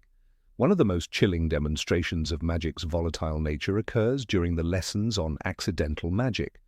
In The Sorcerer's Stone, Hagrid tells Harry, "You never made things happen when you were scared or angry." It sounds harmless at first, like a quirk of being magical, but when you think about it, the implications are terrifying. Emotions can trigger explosions of power in children. Dudley is chased up a tree by a vanishing glass panel at a zoo. Marge Dursley inflates into a human balloon. Aunt Petunia describes Lily causing things to happen before she even had a wand. What kind of society exists when emotional outbursts can bend reality? There are no magical therapists, no support systems, only suppression until control is learned, or tragedy occurs. Consider the moment in The Half-Blood Prince when young Tom Riddle reveals his early gifts. He tells Dumbledore, "I can make bad things happen to people who are mean to me. I can make them hurt if I want to." This isn't learned behavior, it's innate power responding to desire. No incantations, no wands, no training, just intention and emotion, and Tom uses it without understanding, without consequence, until it's too late. If magic responds to feeling more than thought, then it is not science. It is instinct. It is the wild. Even the most skilled wizards are not immune to this volatility. In the Order of the Phoenix, Dumbledore duels Voldemort in the Ministry of Magic. And what unfolds is a battle of elemental fury, fire, water, smoke, silence. These are not simple spells. They are grand manipulations of nature, conjured through means never explained. When Voldemort hurls a snake of flame toward Harry, and Dumbledore douses it with a towering wave, we're left to watch, amazed, but uninformed. There is no book in the Hogwarts library that teaches how to command water or bend flame like that. No class titled Elemental Control. The magic here is beyond structured learning. It is raw power channeled by instinct, experience, and will. Potions, too, offer a false promise of order. They seem like chemistry at first, ingredients, measurements, precise timing. But then comes Felix Felicis, the liquid luck. One sip, and the universe rearranges itself in your favor. Harry describes the sensation. It was as though every fiber of his being were tingling with anticipation.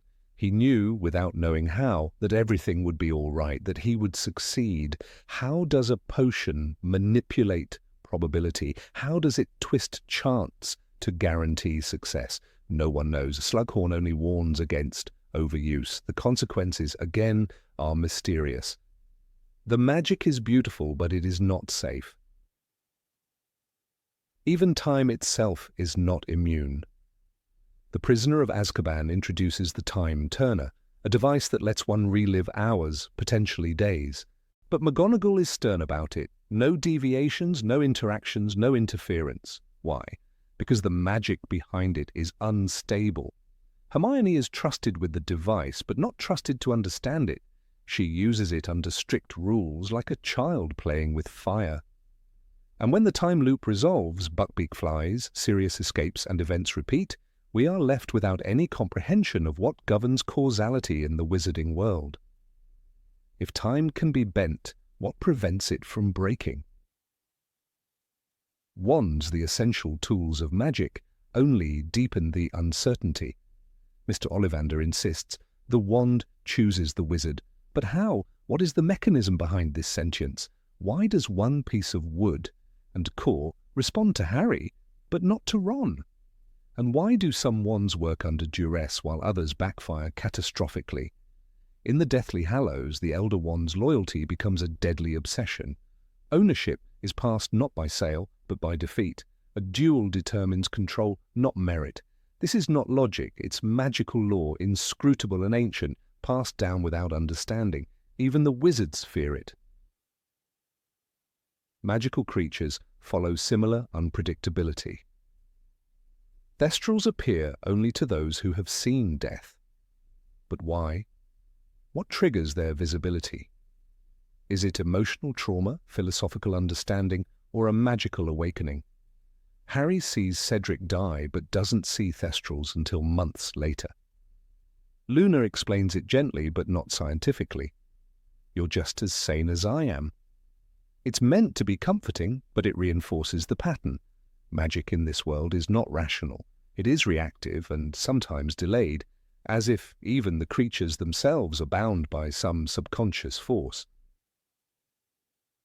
The unforgivable curses represent perhaps the darkest aspect of this unregulated force. The killing curse, the Cruciatus curse, the Imperious curse, they bypass will, morality, and even life itself. Mad-Eye Moody, or rather Barty Crouch Jr., teaches that the Cruciatus requires desire. You really have to want to cause pain to enjoy it. This is horrifying. Magic doesn't only respond to intent, it feeds on it. Dark magic isn't a separate category of spells. It is regular magic twisted by emotion. In the wrong hands, even a basic charm becomes a weapon. And in the wizarding world, everyone has hands. Even magical education seems poorly equipped to handle this chaos. Hogwarts, for all its majesty, operates with the logic of an ancient boarding school, not a modern institution. First years are handed wands and told to practice levitating objects, with no safety measures, no emotional screenings, and no understanding of how their minds might affect the outcome. In the Chamber of Secrets, Gilderoy Lockhart erases his own memory with a backfired spell. No one investigates, no reform is enacted. The magic failed, and the school shrugs it off. In the Goblet of Fire, a student dies during a tournament rigged by dark magic. The Triwizard Cup is turned into a portkey, and Cedric Diggory is murdered in a graveyard. When Harry returns, clutching his body, the adults panic, but not because they don't understand what happened. They panic because they know they can't control it. The magical protections failed. The wards meant to keep danger out failed. Voldemort used ancient blood-bound magic to return, and no one can explain how. Dumbledore suspects, theorizes, but even he admits there is much that we do not understand. The veil in the Department of Mysteries is perhaps the most haunting example. It is described as an ancient arch with a curtain that whispers to those who listen. When Sirius falls through, he dies, not with a scream, not with a wound, but with silence. No spell is cast, no curse is spoken, he simply ceases to be. The unspeakables who work there are named for their silence. They study death, love, time, thought, space, but do not share what they learn. Magic surrounds them, but knowledge does not. In the Deathly Hallows, the Resurrection Stone brings back echoes of the dead. But are they ghosts? Are they illusions? Harry's parents, Sirius and Lupin, speak to him, comfort him, but what are they? There is no answer. Dumbledore, meeting Harry in the limbo of King's Cross, admits, "Of course it is happening inside your head, Harry, but why on earth should that mean that it is not real?" Philosophical, poetic, but not illuminating, the great wizard, at the threshold of life and death, still doesn't know what magic truly is. This ignorance is not benign. If magic can influence love, time, life, and death, then misunderstanding it is dangerous. If it can be triggered by grief, rage, or trauma, then untrained wizards are walking threats. And if no one understands its core principles, then every spell is a guess, every potion a gamble, every prophecy a curse. Magic is not a system, it is an instinctual reaction to a world that refuses to be tamed. In The Half-Blood Prince, Snape invents spells. Sectum Sempra, a curse that slashes the victim as though by invisible blades, is discovered by Harry in an old textbook. He uses it without knowing what it does and nearly kills Draco. This is not ancient forbidden magic. It's something Snape created. That means wizards can invent spells with real, deadly effects without regulation. Magic evolves in the dark without oversight. In our world, unchecked power leads to catastrophe. In the wizarding world, it leads to fame. The wandless, those born into magical families without powers, are called squibs and treated like failures. Argus Filch hides his condition. Arabella Figg pretends to be eccentric. But why are some born without magic? It is not genetics, it is not environment, it is not explained. Similarly, Muggleborns like Hermione exhibit extraordinary power. There is no pattern, no predictability. If magic were a science, it would follow rules. Instead, it flows like weather, appearing, vanishing, shifting without reason. Even love, the most powerful force in the books, is magical without explanation. Lily's sacrifice protects Harry, Voldemort's lack of love makes him vulnerable, and Snape's lifelong devotion leaves traces in his Patronus. But how does love cast protection? How does it bind the soul? How does it live on after death? These are not metaphors. In the wizarding world, love alters reality. And still no one can define it, not scientifically, not magically. The truth that emerges with age after the enchantment of childhood has faded is sobering. Magic is not a study, it is a storm. Wizards live within it, try to guide it, try to control it, but they do not own it. They build schools on cliffs and castles in the sky, but the ground beneath them is shifting. Every spell cast is a question flung into the void, and the answer is never guaranteed. Number 24, memory can be erased, and that's fine. In the hidden layers of the magical world, beneath the glowing wonder of floating candles and whispering portraits, lies a truth too dark to be spoken aloud in Hogwarts corridors. The spell, Obliviate, is introduced to young readers as a necessary tool, a harmless charm used by the Ministry of Magic to protect the Statute of Secrecy. But with time, one begins to understand the eerie implications of such a spell. To erase memory is not merely to edit an inconvenient thought, it is to rewrite the fabric of a person's identity. And in the wizarding world, this is not an emergency measure, but standard procedure. With a flick of a wand, a person's past can be undone. And no one calls this what it is, a quiet erasure of the soul. The Ministry's use of memory charms on Muggles is systematic and relentless. Arthur Weasley may speak fondly of Muggle inventions, but when Muggles stumble upon magic, they are not helped, guided, or trusted. Instead, they are treated like insects that have wandered into the wrong garden.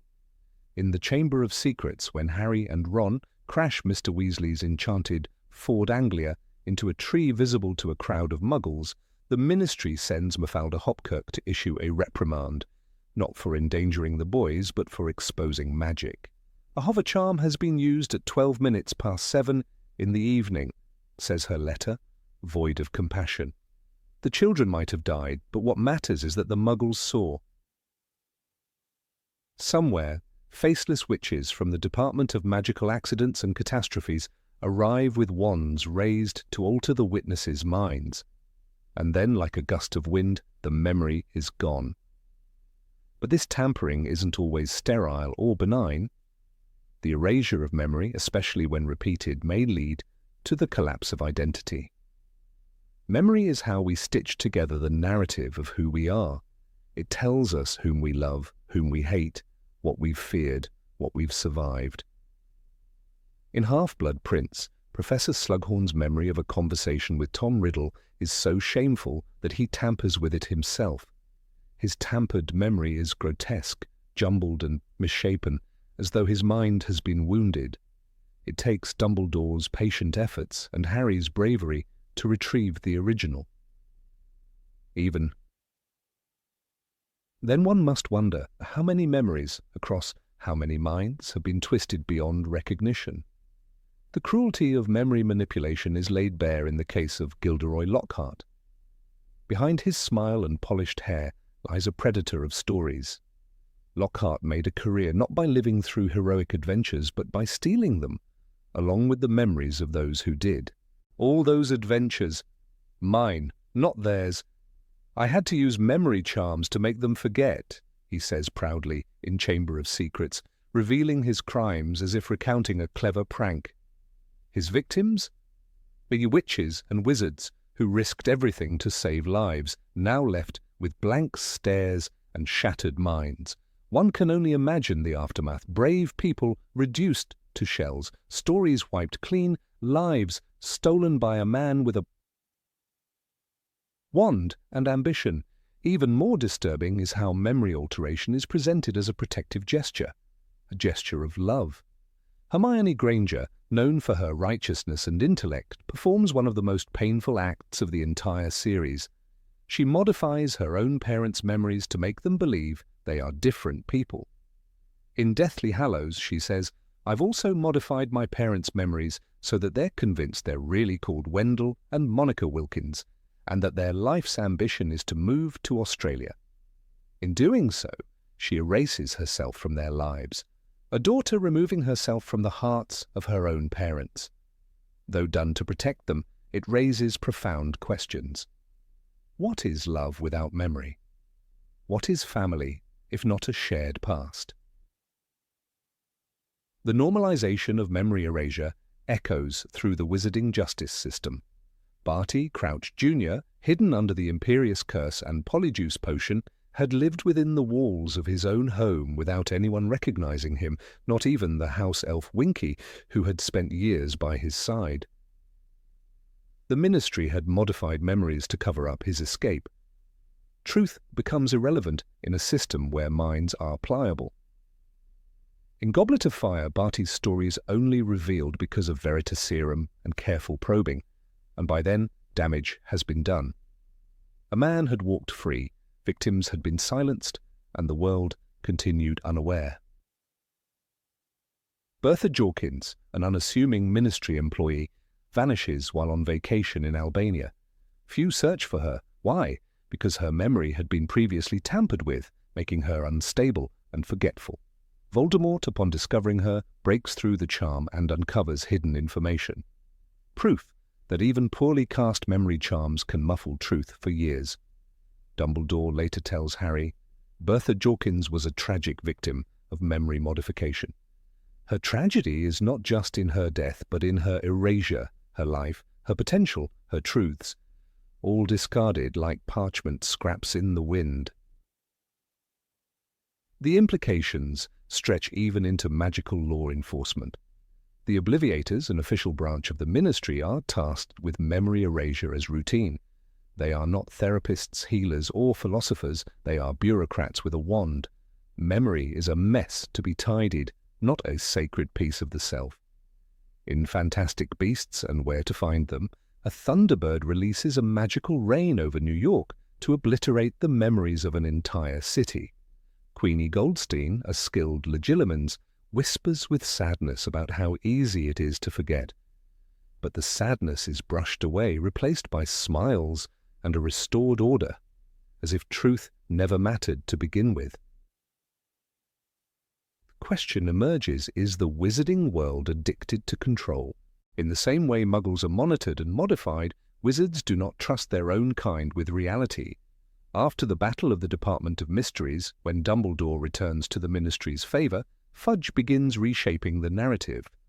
Those who doubted Harry's sanity are not asked to apologize. They are simply expected to accept the new truth, no questions asked. It's as if the entire society runs on the assumption that people will either forget, be made to forget, or prefer forgetting. Luna Lovegood's father, Xenophilius, is another example. Desperate to save his daughter, he betrays Harry to the Death Eaters. Yet when questioned, he tells a half-truth, relying on the notion that confusion and fear will blur the details. In a world where memory can be altered, it becomes easier to lie. And when lying is easier than truth, justice fades. The very foundation of morality begins to erode. What does it mean to be right or wrong if history itself is a moving target? Dumbledore, a man often painted as the moral compass of the series, is not without his own relationship to memory manipulation. His decision to keep truths from Harry, about the prophecy, about the Horcruxes, about Snape's love for Lily, are decisions that shape the boy's life through omission. Dumbledore never casts Obliviate on Harry, but he creates mental corridors of secrecy, pushing Harry through a maze of carefully timed revelations. He withholds not to deceive, but to control. The difference is subtle, but dangerous. The Room of Requirement, a magical chamber that responds to a wizard's need, becomes a kind of sanctuary for memory, or its absence. When hiding something, the students turn to it. But what is a hidden object if not a metaphor for a hidden truth? The tiara of Ravenclaw, transformed into a Horcrux, is lost for generations inside the room. No one remembers it. It waits in silence, forgotten. Just as memory can be manipulated, truth can be buried under need and fear. There is also the pensieve, Dumbledore's shimmering basin where memories are stored and revisited. It offers the illusion of objectivity. But even here, danger lurks. Whose memory is it? Was it altered before storage? As Harry dives into Snape's tears in Deathly Hallows, he witnesses moments carefully curated. Snape does not show everything, he shows what he chooses. Even in grief, in sacrifice, memory is never the full truth. It is an edited film, a guided tour. In the trial scenes within the Department of Mysteries, memories projected from the minds of witnesses are used as the evidence. Memories that could be false, edited, manipulated. Yet wizards accept them as truth. In Order of the Phoenix, Harry watches through the pensieve as Karkaroff names names and as Bellatrix Lestrange laughs in madness. But the certainty in the courtroom is chilling. If a person is believed to have done something and memory confirms it, then they are condemned. What happens to nuance, to doubt? Even Hogwarts itself is built on forgotten pasts. The story of the founders is a half-truth. The division between houses, the legend of the chamber, the disappearance of Helena Ravenclaw, all rest on fractured memories, old whispers, and deliberate omissions. Ghosts roam the castle, remnants of minds too strong or stubborn to let go, as if the castle is haunted not just by the dead, but by unburied truths. Neville Longbottom's parents are the most heartbreaking example. Tortured into madness by Bellatrix and her followers, they do not have their memories erased. They have them shattered. In Order of the Phoenix, when Neville visits them in St. Mungo's, his mother silently hands him a wrapper from a candy. It is a moment drenched in sorrow. Unlike the victims of Obliviate, Alice and Frank Longbottom remember nothing not by someone's decision, but because their minds were forcibly broken. And yet the pain is similar. They have been robbed of themselves. The truth is, in the magical world, memory is not sacred. It is serviceable. It is treated like furniture, rearranged, repaired, removed. The implication is staggering. Love, grief, growth, all are tied to memory. To rewrite memory is to rewrite identity. To erase memory is to erase meaning. And yet no character, not even the most noble, calls for reform. No debate is held. No ethical boundaries are proposed.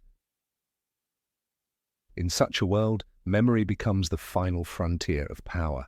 It is not enough to cast spells or brew potions. To dominate minds, to control what people believe about their own past, is the most dangerous magic of all. It is done in whispers, in flicks of wands, in rainy evenings when no one is watching. And with every forgotten truth, the magical world grows dimmer, a world of wonders built upon vanishing dreams. Number 25. There's no real security system in place. Of all the curious realizations that arrive with adulthood, few are as unsettling as the discovery that the magical world of Harry Potter, so enchanting in childhood, operates without any real security structure. What once seemed whimsical and liberating now appears frighteningly chaotic. The lack of safeguards in this universe is not just an oversight, it's woven into its very fabric, creating a world where danger hides in plain sight and protection is an illusion. For all its wands and wards, the wizarding world is a place where virtually anyone can do anything at any time, and no one is truly safe. For instance, the moment a full-grown mountain troll finds its way into Hogwarts during Harry Potter and the Philosopher's Stone. It roams the corridors of a castle housing hundreds of children, and no one seems to have a plan to deal with such an incursion. The staff are caught off guard. The students are locked in their dormitories, except the youngest first years like Harry, Ron, and Hermione, who are left to fend for themselves. That a creature capable of killing a child with a single blow is wandering the hallways isn't met with any protocol, only panic. In a school that claims to be the safest place in the magical world, no one seems to have heard of magical security measures. And yet, the troll incident is only a symptom of a much broader issue. The Sorcerer's Stone, a magical object so powerful that Lord Voldemort himself seeks it, is hidden inside the very same school, protected by a few puzzles, magical creatures, and logic games. To make matters worse, it's left within reach of curious students, one of whom happens to be 11 years old and particularly brave. What do they think they're playing at, keeping a thing like that in a school? Ron asks. But no one has a real answer. It's just accepted that dangerous artifacts can be hidden in children's proximity, so long as adults assume the puzzles are clever enough. Then there's the matter of access. How does one enter Hogwarts? Through a train that departs from a barrier on platform 934, certainly.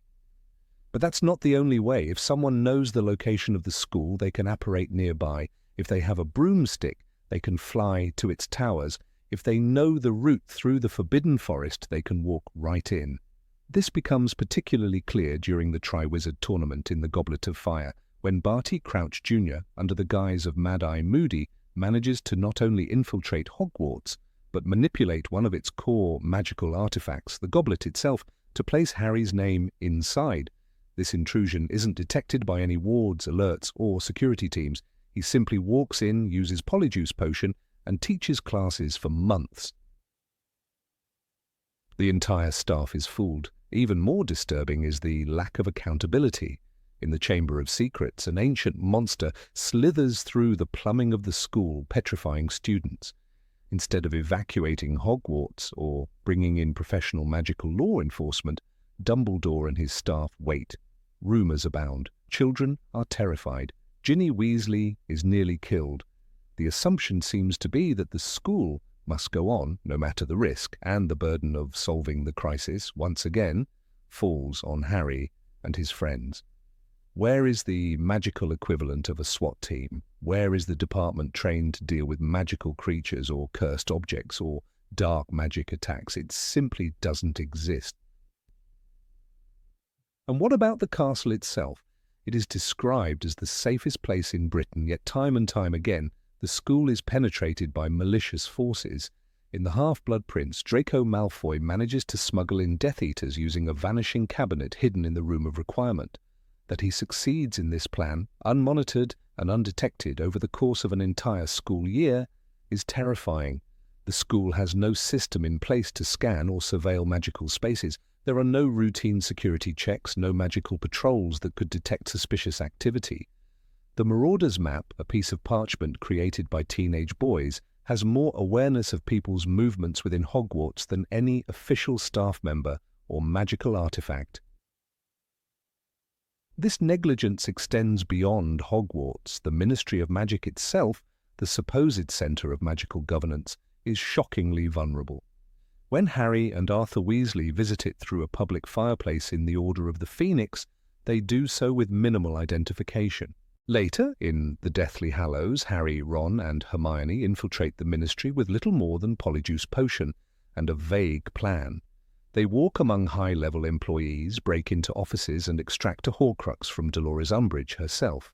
At no point are they detected. There are no magical locks, retina scans, or even basic spells to verify identity.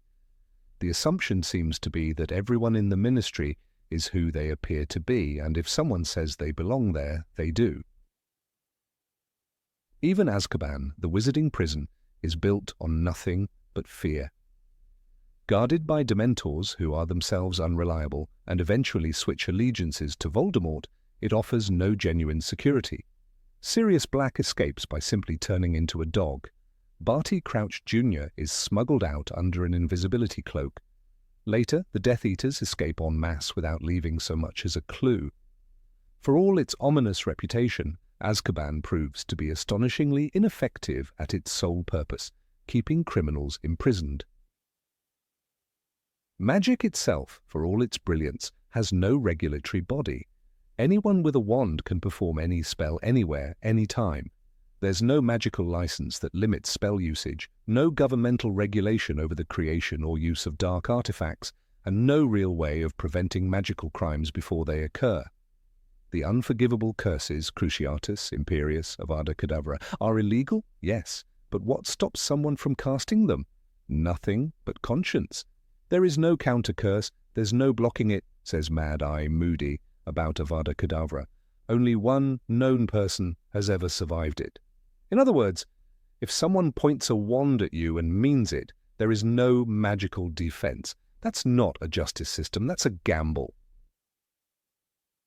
During the Half-Blood Prince, Katie Bell is cursed by a necklace meant to kill Dumbledore. She doesn't know she's carrying it, she's been Imperiused. The chain of magical vulnerability is so long and so easy to exploit that a teenage girl nearly dies in the process. No one checks for cursed objects entering the school. No one monitors the usage of Imperius on students. Dark objects flow freely through Hogsmeade and Knockturn Alley, and the only law enforcement is the inconsistent and often incompetent Aura Office. The Daily Prophet, the only major news source, is easily manipulated by the Ministry, which itself is corrupt, inconsistent, and frequently wrong. In the Order of the Phoenix, the Ministry spends months denying Voldemort's return, attacking Harry's credibility, and ignoring clear evidence. The magical world has no independent investigative press, no watchdog organizations, no opposition parties, and no checks or balances. Public knowledge and safety depend entirely on the honesty of a few powerful individuals like Dumbledore, and when those individuals are discredited or removed, the system collapses. Even magical transport systems are dangerously insecure. Portkeys can whisk anyone anywhere without any formal authorization. The Flu network connects homes, schools, and government buildings, but can be infiltrated easily. Apparition allows wizards to teleport instantly, with only minor licensing requirements that are inconsistently enforced. The night bus appears and disappears at will. While these methods are convenient, they're also dangerous. Anyone can use them to escape justice, smuggle contraband, or appear uninvited at any location. Wands themselves are untraceable. Ollivander records who buys which wand, but there's no database, no tracking spell, and no restriction on wand ownership. A wand can be stolen, used by another, or forced into submission. And in the case of Elder Wand, allegiance can be transferred by something as vague as defeat. In the Deathly Hallows, this very ambiguity leads to the final confrontation between Harry and Voldemort. The outcome of the most dangerous magical weapon in history hinges not on security, but on wand loyalty, a concept with no clear rules. The Hogwarts library contains books that describe how to brew Polyjuice Potion, how to conjure Inferi, and how to perform forbidden spells. Restricted section or not, curious students like Hermione find ways in. Dangerous knowledge is not hidden, it is accessible. There are no magical locks that prevent a child from summoning or replicating a deadly potion recipe. The assumption, again, is that students will simply not misuse what they learn, an astonishing leap of faith in teenagers.